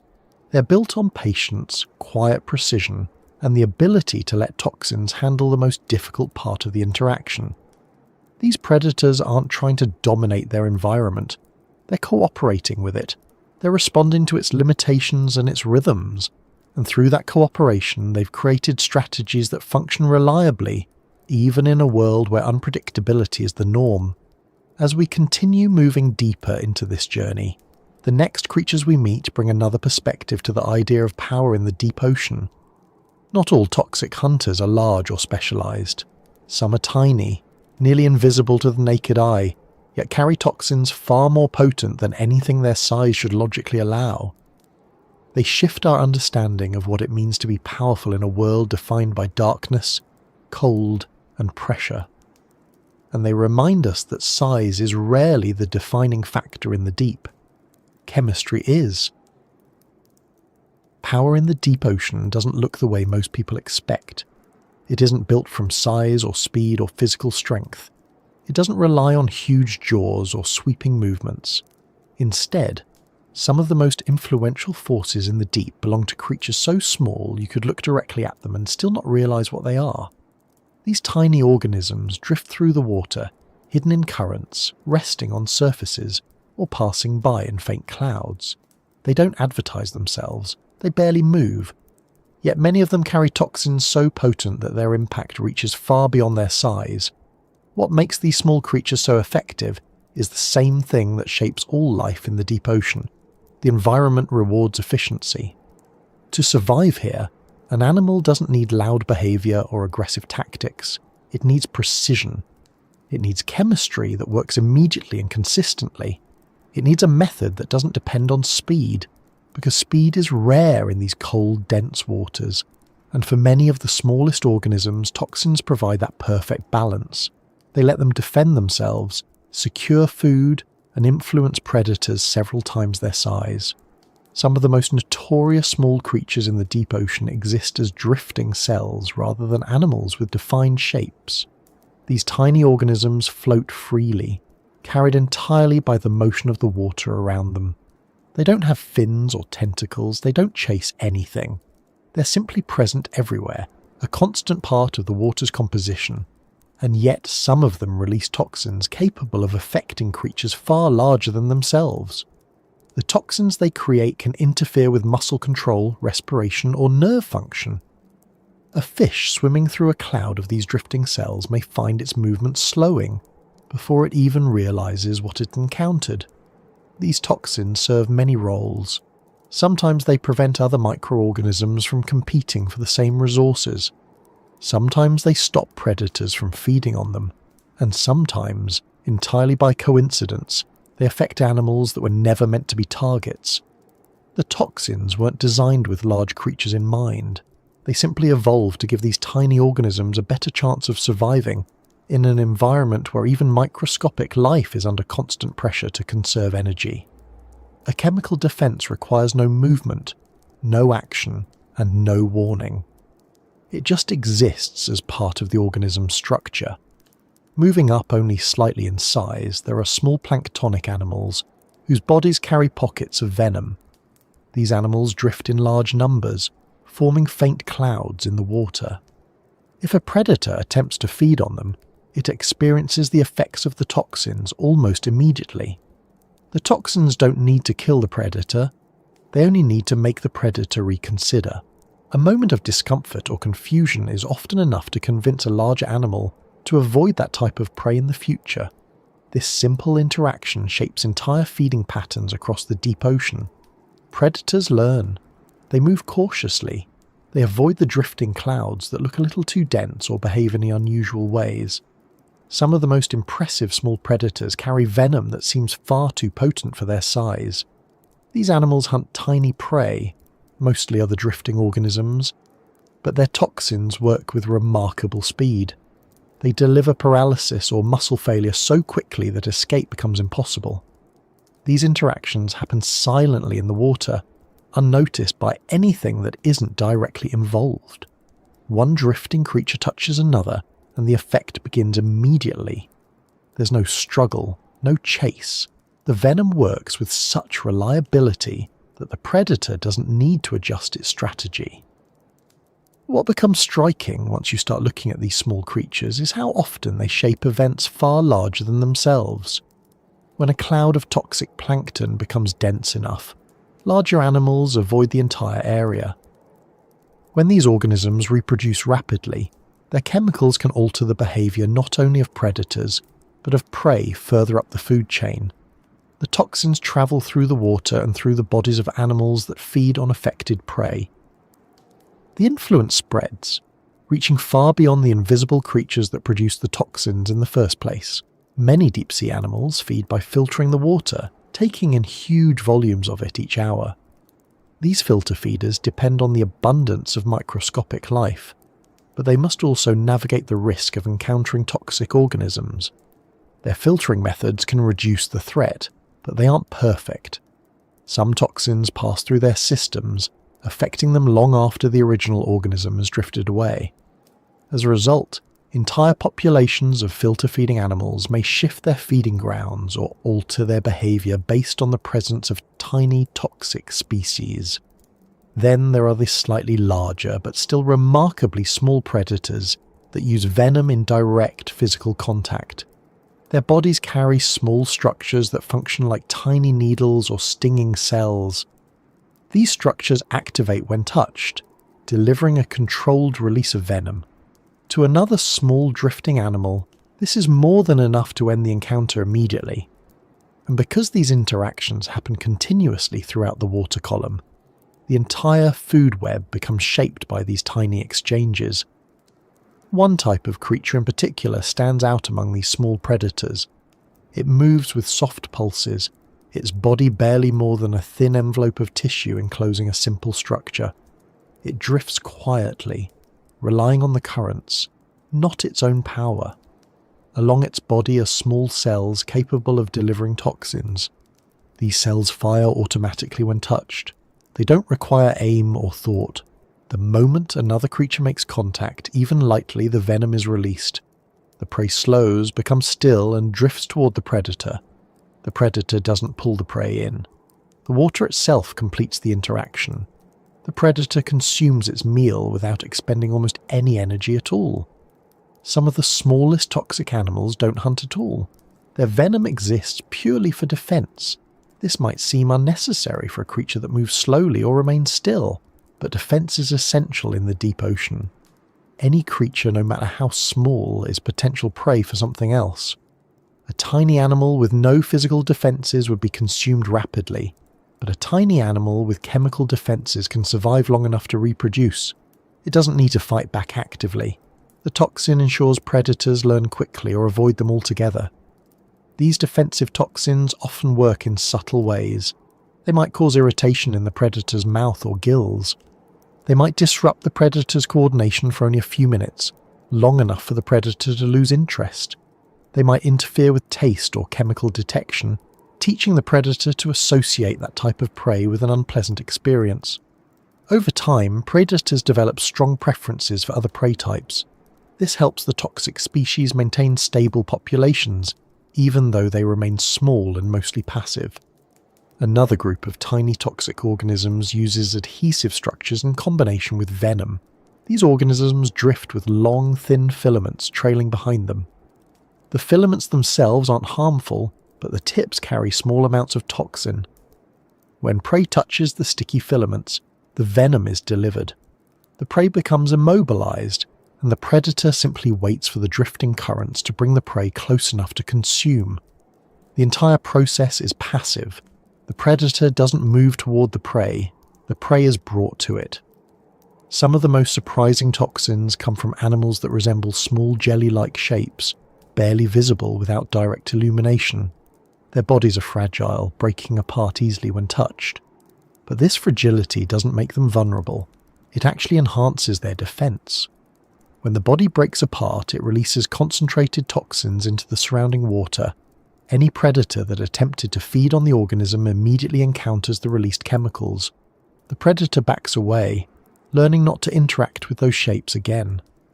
The organism itself might not survive, but its broken structure protects others of its kind by teaching predators to avoid them. Other species protect themselves in a different way. They incorporate toxic chemicals into their reproductive process. Their eggs or larvae contain small amounts of venom that deter predators from feeding on them. The toxins don't harm the developing young. They're enclosed safely within protective structures. But to a predator, the taste or chemical reaction is unpleasant enough to discourage future attempts. This simple defensive method allows tiny species to survive in an environment where every stage of life is threatened. Some small creatures even use toxins to influence the behavior of the organisms around them. They release chemicals that affect how other animals move, feed, or reproduce.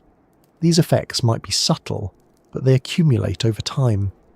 If a tiny organism releases a chemical that discourages predators from entering a certain area, that area becomes a safe zone for many other small species as well. The influence of one tiny toxic creature can therefore ripple across the ecosystem, changing the behavior of animals many times its size. It becomes clear, as you consider all these interactions, that small creatures with powerful chemistry hold a level of influence that seems disproportionate. But the deep ocean thrives on such imbalances. A single type of toxin can alter movement patterns across hundreds of meters. A dense bloom of tiny organisms can shift where predators feed. A drifting creature barely larger than a grain of rice can deliver venom potent enough to immobilize prey 10 times its size. Even though these small organisms don't communicate or coordinate, their combined presence shapes the entire deep-sea environment. They create invisible boundaries that other creatures learn to avoid. They form drifting communities that act like living chemical fields. They set the stage for larger predators, influencing where prey gather and where predators hunt. Their toxins might be microscopic, but their influence isn't. What's especially striking is how calm these interactions appear to anyone observing from the outside. There's no thrashing, no visible confrontation, just slow movement, drifting trails, and tiny glimmers of life passing quietly through the water. Yet beneath that stillness is a network of chemical influence that determines who thrives and who doesn't. These small creatures don't appear threatening, but they hold some of the most effective tools in the deep. As we move forward, the story continues into the realm of creatures that don't drift quietly or hide in the sand. Instead, they float freely through the open water, carried by the currents but equipped with toxins that work the moment they make contact. These predators drift through the dark layers like shadows, unseen until the last moment, shaping the movements of everything around them. In the deep ocean, the line between predator and environment becomes thinner than anywhere else on Earth. Many creatures that hunt here don't take on the shapes we usually expect. They don't have jaws that snap or limbs that lunge. They don't stalk like large animals at the surface. Instead, they drift. Their bodies follow the rhythm of the water, rising or falling with changes in buoyancy, sliding through currents that move slowly in long, steady patterns. They look like pieces of the sea itself. Nothing announces their presence. Nothing reveals their intentions. Yet many of these drifting shapes are among the most dangerous predators in the deep, carrying toxins that act the moment another creature touches them. These drifting predators don't rely on speed. They don't need complex maneuvers or sudden bursts of force. Everything about their survival depends on passive contact. As they float, the water brings prey to them. A small fish brushes past a tentacle. A crustacean drifts into a long filament. A tiny organism becomes tangled in a branching structure that looks like floating debris. The predator doesn't react immediately. It doesn't rush to secure the meal.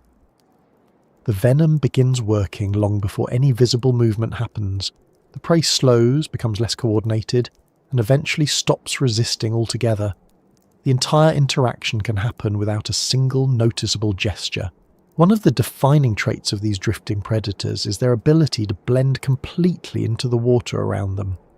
Many are transparent, their bodies nearly invisible except for faint outlines that catch certain angles of light. Others are soft, loose shapes that mimic pieces of jelly-like material in the water. Some appear as long, thin ribbons that stretch across distances far greater than their central body. To an untrained eye, these animals might look like strands of seaweed or drifting cloth, even though true seaweed cannot grow in such deep, dark waters. But down here, any shape that moves without a defined structure becomes part of the backdrop. Predators use this natural camouflage to let prey come to them without hesitation.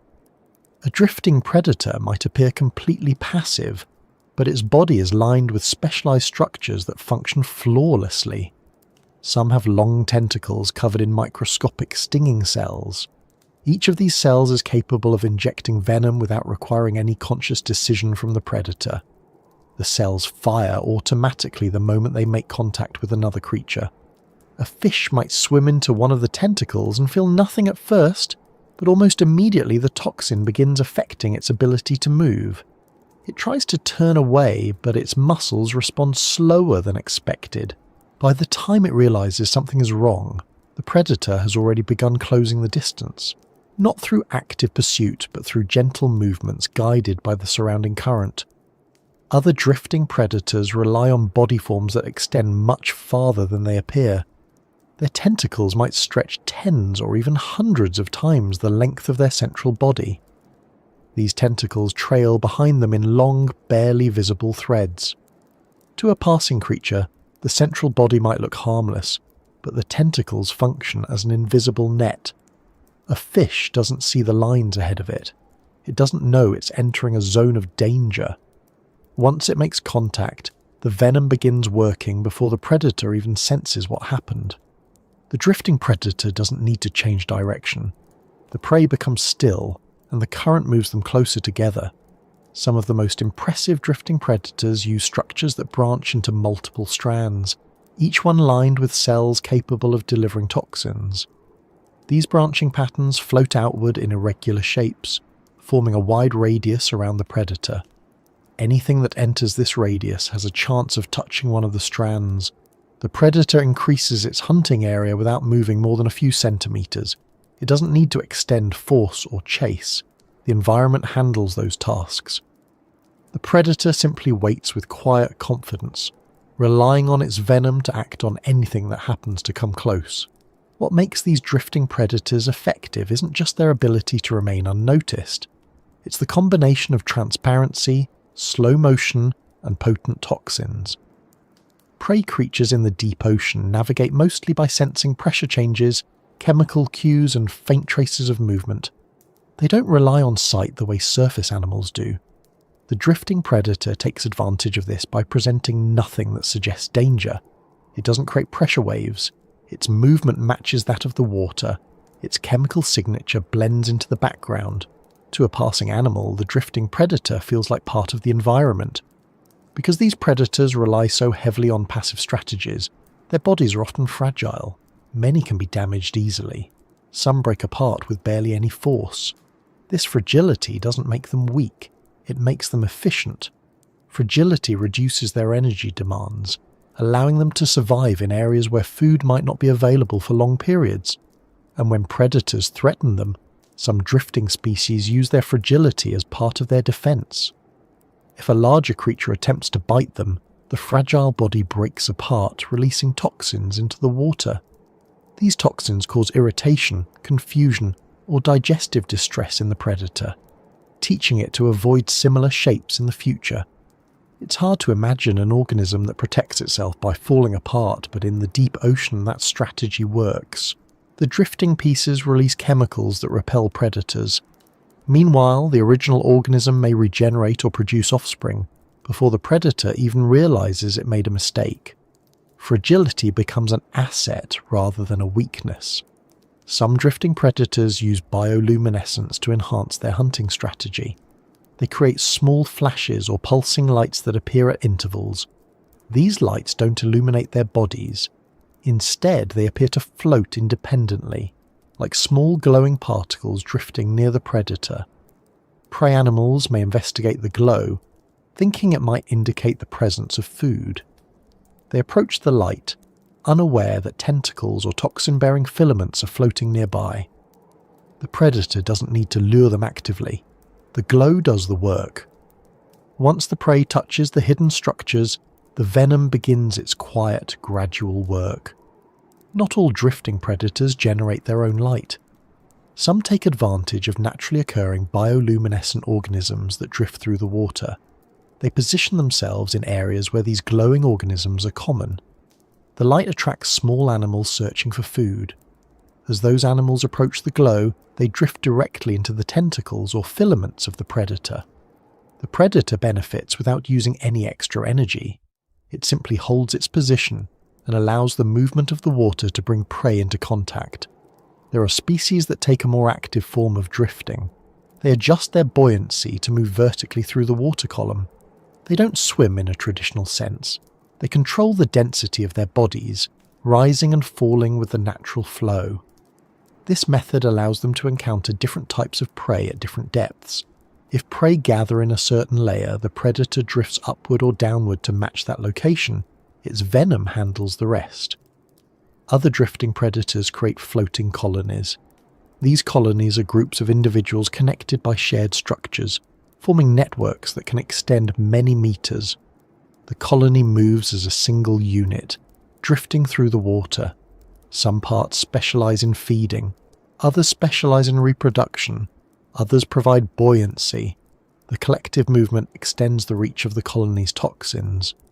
Prey entering the colony's range encounters multiple forms of danger before realizing anything is wrong. The colony doesn't act aggressively. It simply exists as a floating system that uses chemistry to sustain itself.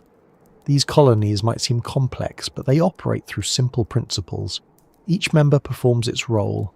The colony drifts. Prey encounters the colony by accident. The toxins act. The colony absorbs the nutrients.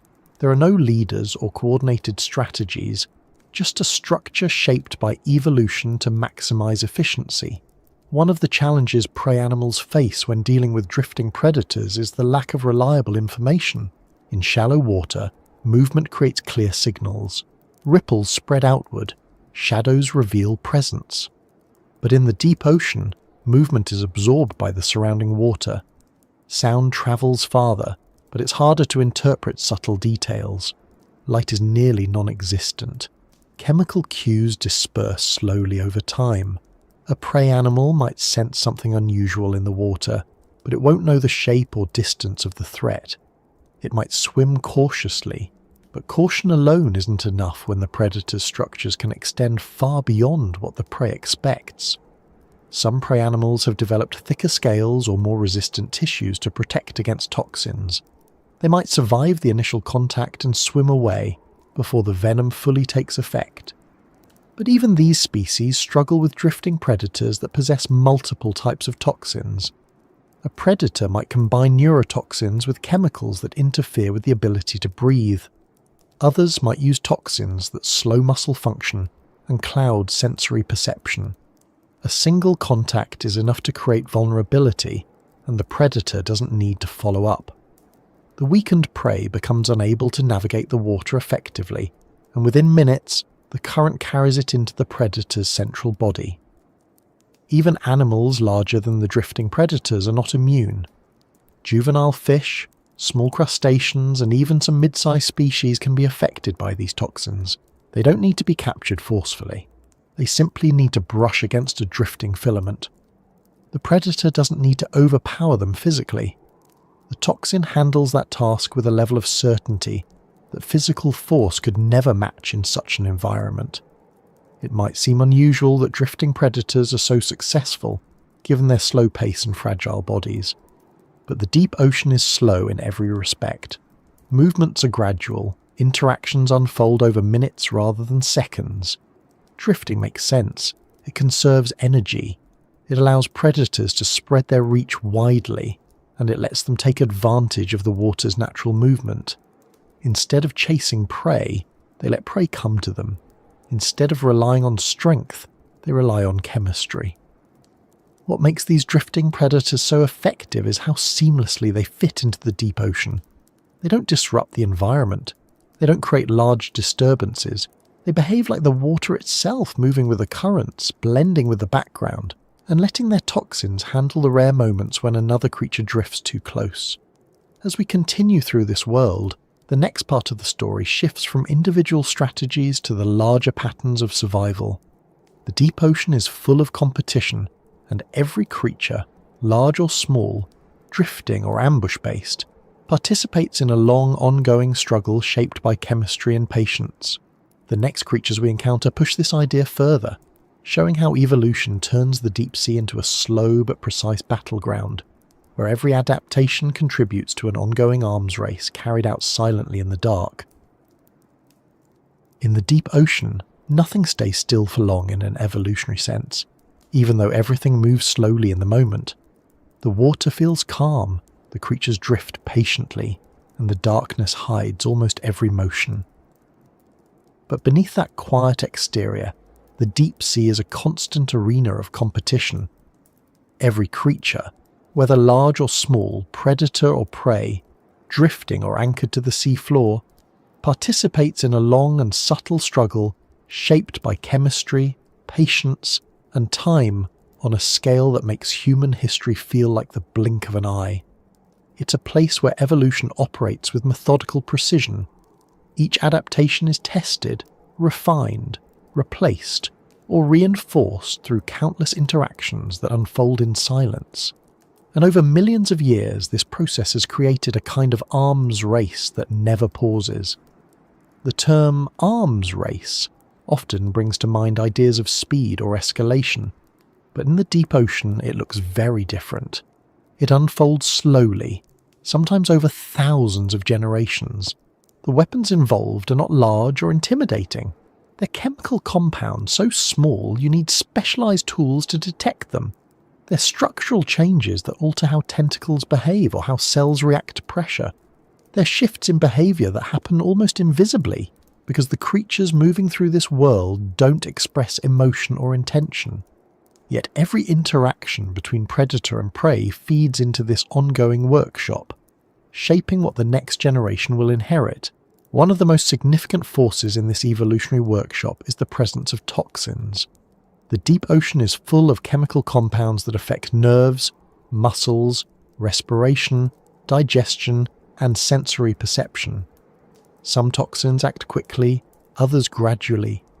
Some disrupt a single process, while others target multiple systems at once. For predators, venom provides a reliable way to capture prey without expending much energy. For prey, resisting or avoiding that venom offers a better chance of survival. These competing pressures create a cycle where each side influences the other. Imagine a small drifting predator whose tentacles are lined with stinging cells.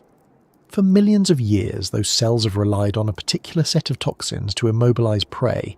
The prey, exposed to this venom generation after generation, gradually develops resistance. Not absolute immunity, but enough to survive long enough to escape or at least avoid becoming completely incapacitated. The predator begins to lose meals. Creatures that would have been easy targets slip away. Over time, natural selection favours predators whose venom has changed slightly. New combinations of chemical compounds, new structures that bind more effectively to the prey's receptors.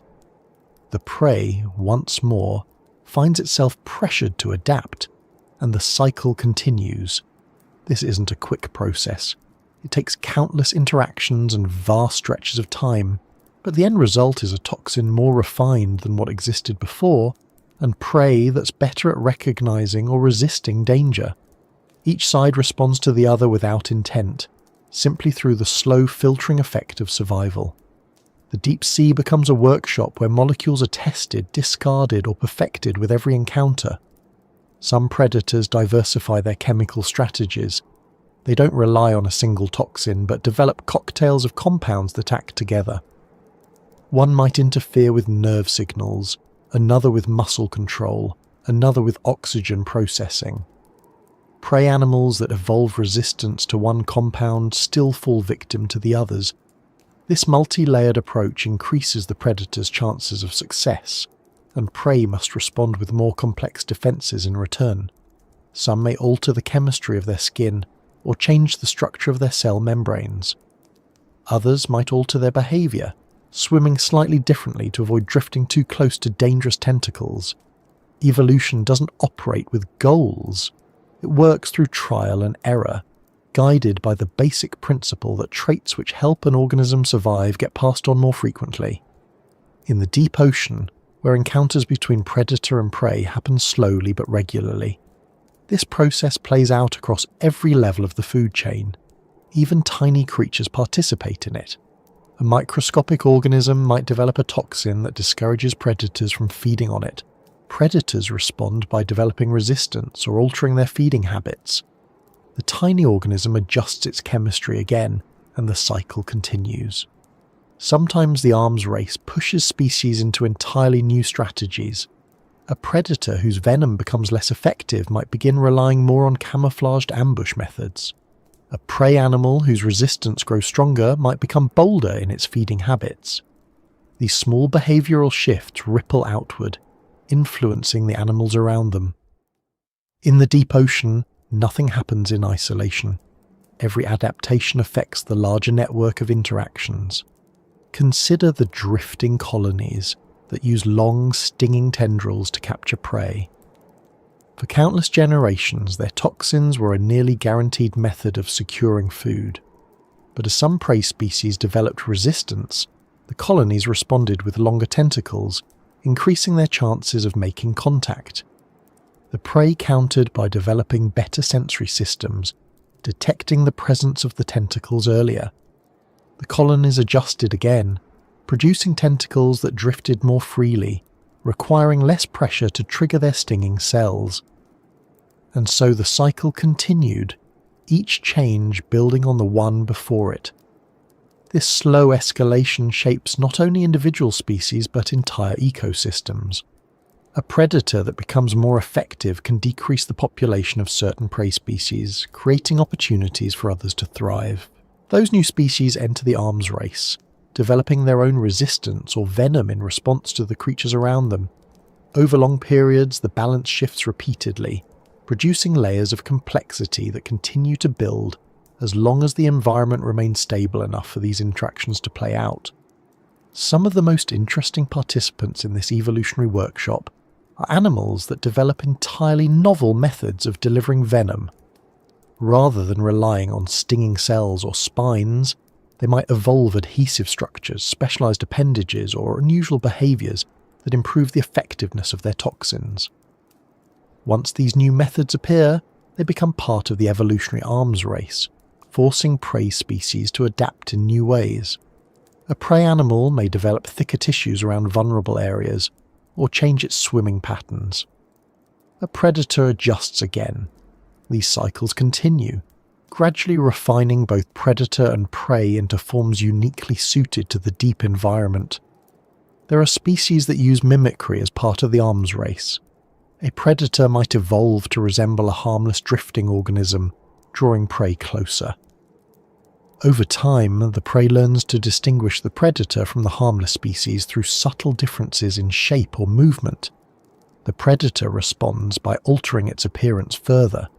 This iterative process continues until the mimicry becomes nearly perfect or the prey becomes nearly immune to deception.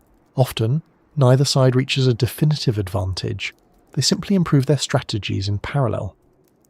Another layer of this arms race occurs between venomous species that compete for similar food sources. One predator might develop toxins that act faster than those of a competitor, securing prey before the other can reach it. Another might develop toxins that keep prey alive longer but immobilized, reducing the risk of attracting unwanted attention. These differences influence how the predators use their venom and how they interact with one another. The competition shapes their evolution in subtle but significant ways. Even the smallest organisms contribute to this process. Tiny drifting cells release toxins to discourage predators from feeding on them. The predators adapt. Other microorganisms exploit the predator's weaknesses. These interactions shape the chemical composition of entire regions of water. A dense bloom of toxic organisms can create environmental conditions that affect animals meters away. Predators avoid certain areas. Prey move cautiously. The balance shifts. In time, the toxins themselves evolve as predators develop partial resistance. The deep ocean provides ideal conditions for this slow, steady arms race. Its environment is stable. Temperatures don't swing dramatically. Light levels remain consistent. Currents move predictably. This stability allows evolution to refine traits over long periods without being interrupted by sudden changes. Species can explore adaptive pathways at a pace shaped by chemical interactions rather than by fast-moving predators or rapidly shifting habitats. Everything unfolds gradually, allowing each adaptation to be tested thoroughly through countless generations. The arms race isn't always about conflict. Some species evolve toxins not to attack but to deter competitors. They release chemicals into the water that discourage other creatures from feeding in the same area. Over time, competitors develop tolerance or avoidance behaviours. The first species adjusts its chemical output. These exchanges influence how resources are distributed across the deep sea, guiding movements and feeding strategies in ways that are more cooperative than combative, even if the organisms involved are unaware of their own roles. There are also animals that use toxins to protect their young. These toxins may coat eggs or larvae, making them unappealing or harmful to predators. Predators, in response, develop strategies to identify which eggs are safe to eat. The species producing toxic eggs responds by refining the chemical signature or increasing the potency of the toxins. The predators adjust again. Each generation brings small changes that add up over time, shaping both sides of the interaction. The deeper you go into this world, the more apparent it becomes that the deep ocean is a laboratory for biological innovation. Not because the creatures are more intelligent or aggressive, but because the environment encourages slow, precise experimentation. Toxins diversify, structures change, behaviours adjust. The arms race becomes a continuous feedback loop, with each species nudging the others into new forms of survival. The fascinating part is how quiet the entire process is. There's no noise, no dramatic clashes, no clear moments where one species wins or loses. Instead, everything unfolds through subtle shifts in relationships and biological processes. A toxin becomes slightly stronger. A prey species develops a small resistance. A predator changes its hunting pattern. The modifications accumulate. Over time, they produce animals so well adapted to their specific interactions that they seem designed for one another, even though the process had no direction beyond survival. As we continue, the next part of the story shifts towards something equally important: the misunderstandings and myths humans often carry when they think about toxic marine life. These creatures are not monsters, they're not malicious, they're participants in a slow and intricate system of survival that has shaped life in the deep ocean for longer than our species has existed. And understanding them clearly means letting go of some of the assumptions that have followed these animals for centuries. When people think about toxic creatures in the ocean, they often imagine something aggressive, unpredictable, or intentionally hostile. Stories tend to drift toward exaggeration. A venomous animal becomes a villain. A simple sting becomes an attack. A drifting predator is mistaken for something that hunts with purpose and malice. These ideas don't reflect the real behaviour of deep-sea organisms, but they persist because the deep ocean is a place most people never see for themselves. It's easy to fill that darkness with assumptions, yet the reality is far more subtle. Toxic marine life doesn't follow the dramatic patterns people sometimes imagine. These creatures don't stalk victims or choose violence. They aren't aware of what humans think of them. They survive using the tools evolution gave them, no more and no less. And most of the misunderstandings stem from looking at the deep ocean through a lens shaped by life on land rather than by the rules of the deep itself. One common mistake is believing that venomous animals in the ocean are naturally aggressive. In truth, almost all of them are cautious and slow-moving. They don't waste energy they can't afford to lose. Many of them don't even have the physical ability to move fast enough to attack anything deliberately. Their toxins evolved as passive tools, meant to capture prey or discourage predators, not to instill fear or cause harm without reason. A drifting creature that delivers venom on contact isn't targeting anything. It's simply doing what its cells are programmed to do. Another misconception is that toxicity means an animal is dangerous to everything around it. But toxins evolve with specific targets. A venom that immobilizes a small fish may have almost no effect on a much larger animal, and many toxins don't affect humans at all.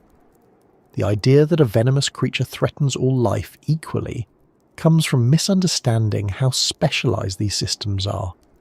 A toxin might block a certain type of nerve receptor, but only in species that possess it. Another toxin might disrupt ions in muscle cells, but only in organisms with certain cellular structures. The predator and prey drive these interactions together through evolution. Humans are simply outsiders who occasionally encounter these traits by accident.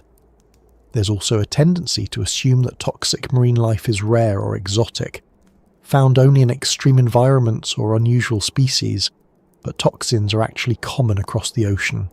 They appear in drifting organisms, buried creatures, colony-forming animals, soft-bodied predators, and even seemingly harmless plankton.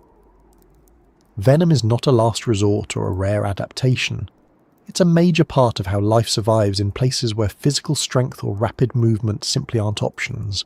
The real surprise is not how many creatures are toxic, but how many find ways to use chemistry efficiently without drawing attention to themselves. Some misunderstandings come from misinterpreting the appearance of toxic animals. Creatures that look delicate or beautiful are often assumed to be harmless. Transparent shapes, glowing bodies, soft outlines. These traits appear gentle to the human eye, but in the deep ocean they serve completely different purposes. Transparency hides the animal. Soft shapes blend into currents. Gentle glow patterns mimic drifting particles. A human observer sees beauty. A prey animal sees nothing at all until it's too late. And then there are the creatures that look menacing but pose little actual danger. Some deep-sea fish have sharp spines or ridged bodies that appear threatening. But many of those spines contain mild toxins meant only to discourage predators of similar size. They aren't intended for offense. They aren't built to harm larger animals. Their shape gives a misleading impression, simply because humans interpret sharpness as aggression. In the deep sea, those shapes are practical rather than symbolic. A major misunderstanding is assuming that deep sea animals behave like their shallow water counterparts.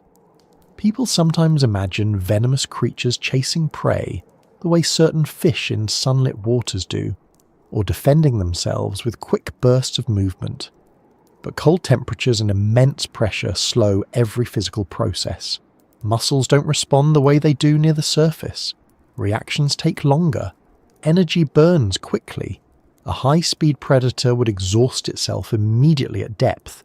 The environment ensures that almost no animal can rely on rapid pursuit or urgent attack. Slow strategies dominate, and venom is one of the few tools that remains effective without movement. Suspicion toward glowing animals is another common theme. Bioluminescence looks unusual to us. Anything that creates its own light seems alien. Many people assume glowing creatures must be especially dangerous or exotic. But light in the deep ocean is not a symbol of threat. It's a tool used for communication, camouflage, mating, feeding, or distraction. Some glowing animals have toxins. Many don't. The glow itself doesn't imply danger any more than the colour of a bird's feathers implies aggression. Humans simply don't experience darkness intense enough to understand why producing light becomes useful. So the assumption lingers that glowing predators must be rare, frightening anomalies. Even the idea that venom must be fast-acting is shaped by human experience with stings from surface-dwelling species. People imagine toxins that cause immediate pain or instant paralysis, but deep-sea toxins often operate at a pace appropriate for cold environments. A toxin might take several minutes to fully affect a prey animal, because nothing in the deep happens quickly. That timeline doesn't make the venom less effective. It simply reflects the rhythm of a world where everything moves more slowly than we're used to perceiving. When humans encounter these toxins in controlled studies or accidental contact, the timing can seem confusing because our expectations come from terrestrial examples. Fear also tends to amplify misunderstandings. Many people assume that if a creature is venomous, it must pose a threat to humans. But most toxic marine animals are incapable of harming us in any meaningful way. They're too small, or their venom is too specialized, or their delivery mechanism requires specific contact that humans are unlikely to experience. Even animals with potent venom rarely pose a risk without direct handling or accidental interaction. Their toxins evolve for purposes that have nothing to do with large mammals in diving suits or submersibles.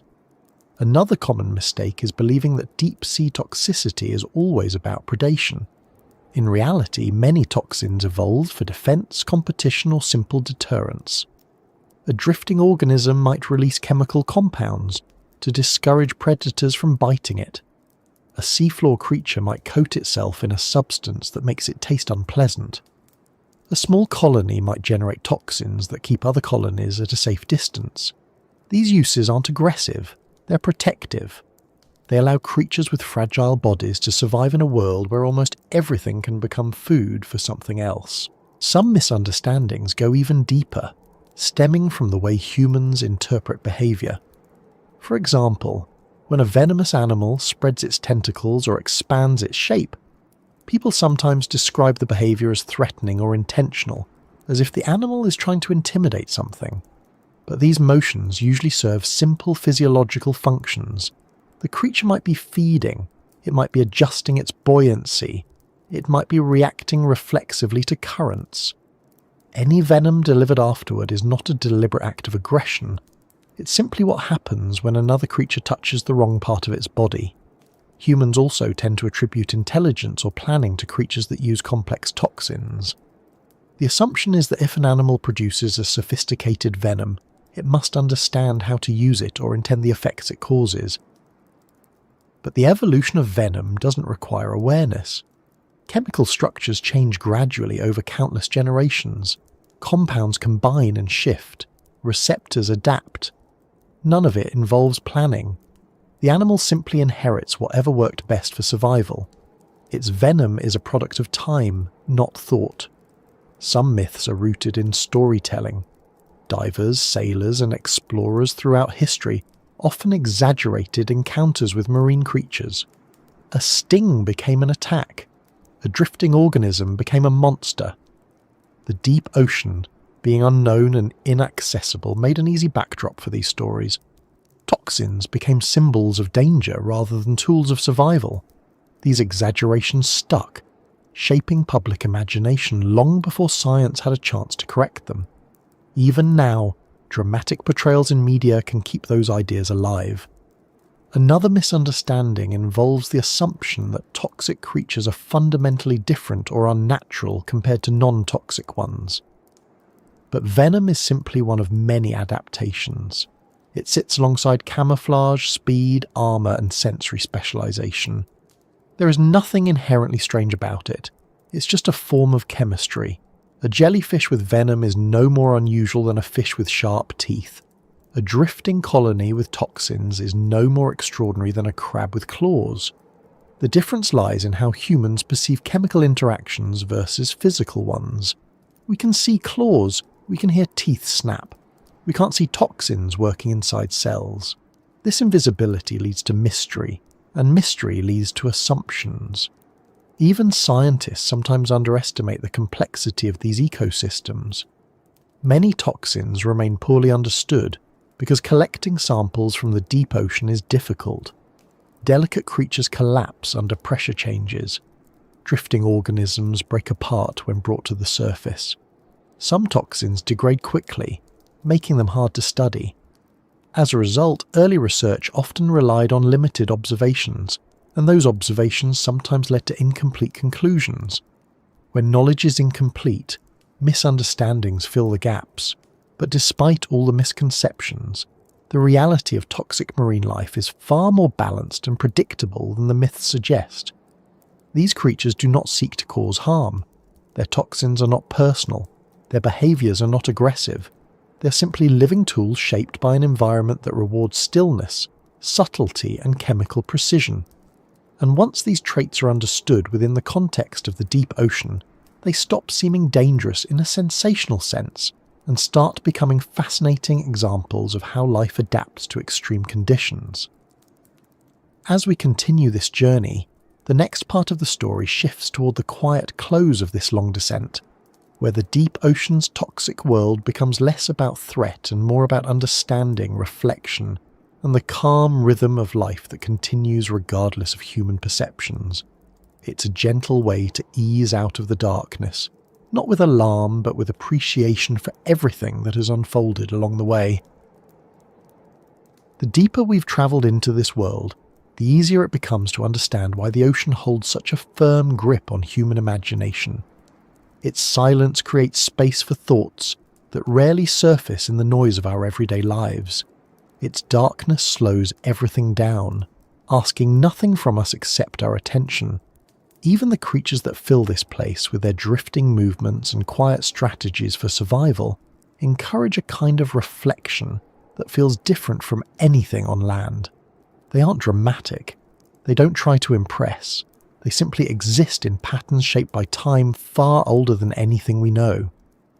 Reaching the quiet edge of this journey, it becomes clear that the toxic hunters of the deep aren't defined by danger or violence. They're defined by patience, balance, and a kind of stillness that seems almost unfamiliar when compared to life near the surface. We tend to think of survival in terms of force or competition, but down here survival is built on quiet interactions that unfold slowly, often without any visible movement at all. A drifting creature spreads its filaments into the water. A seafloor animal waits under a thin layer of sediment. A tiny organism releases chemicals that influence the behaviour of animals far larger than itself. There's no urgency, no rush, just steady rhythms guided by the cold and the pressure. When you spend long enough observing the deep ocean, even through imagination alone, you begin to feel how different its pace is. Every movement is softened by the density of the water. Every interaction feels suspended in slow motion. It's a place where nothing relies on noise or brightness. Instead, life builds itself around subtle cues, pressure changes, faint chemical trails, the gentle shift of a current.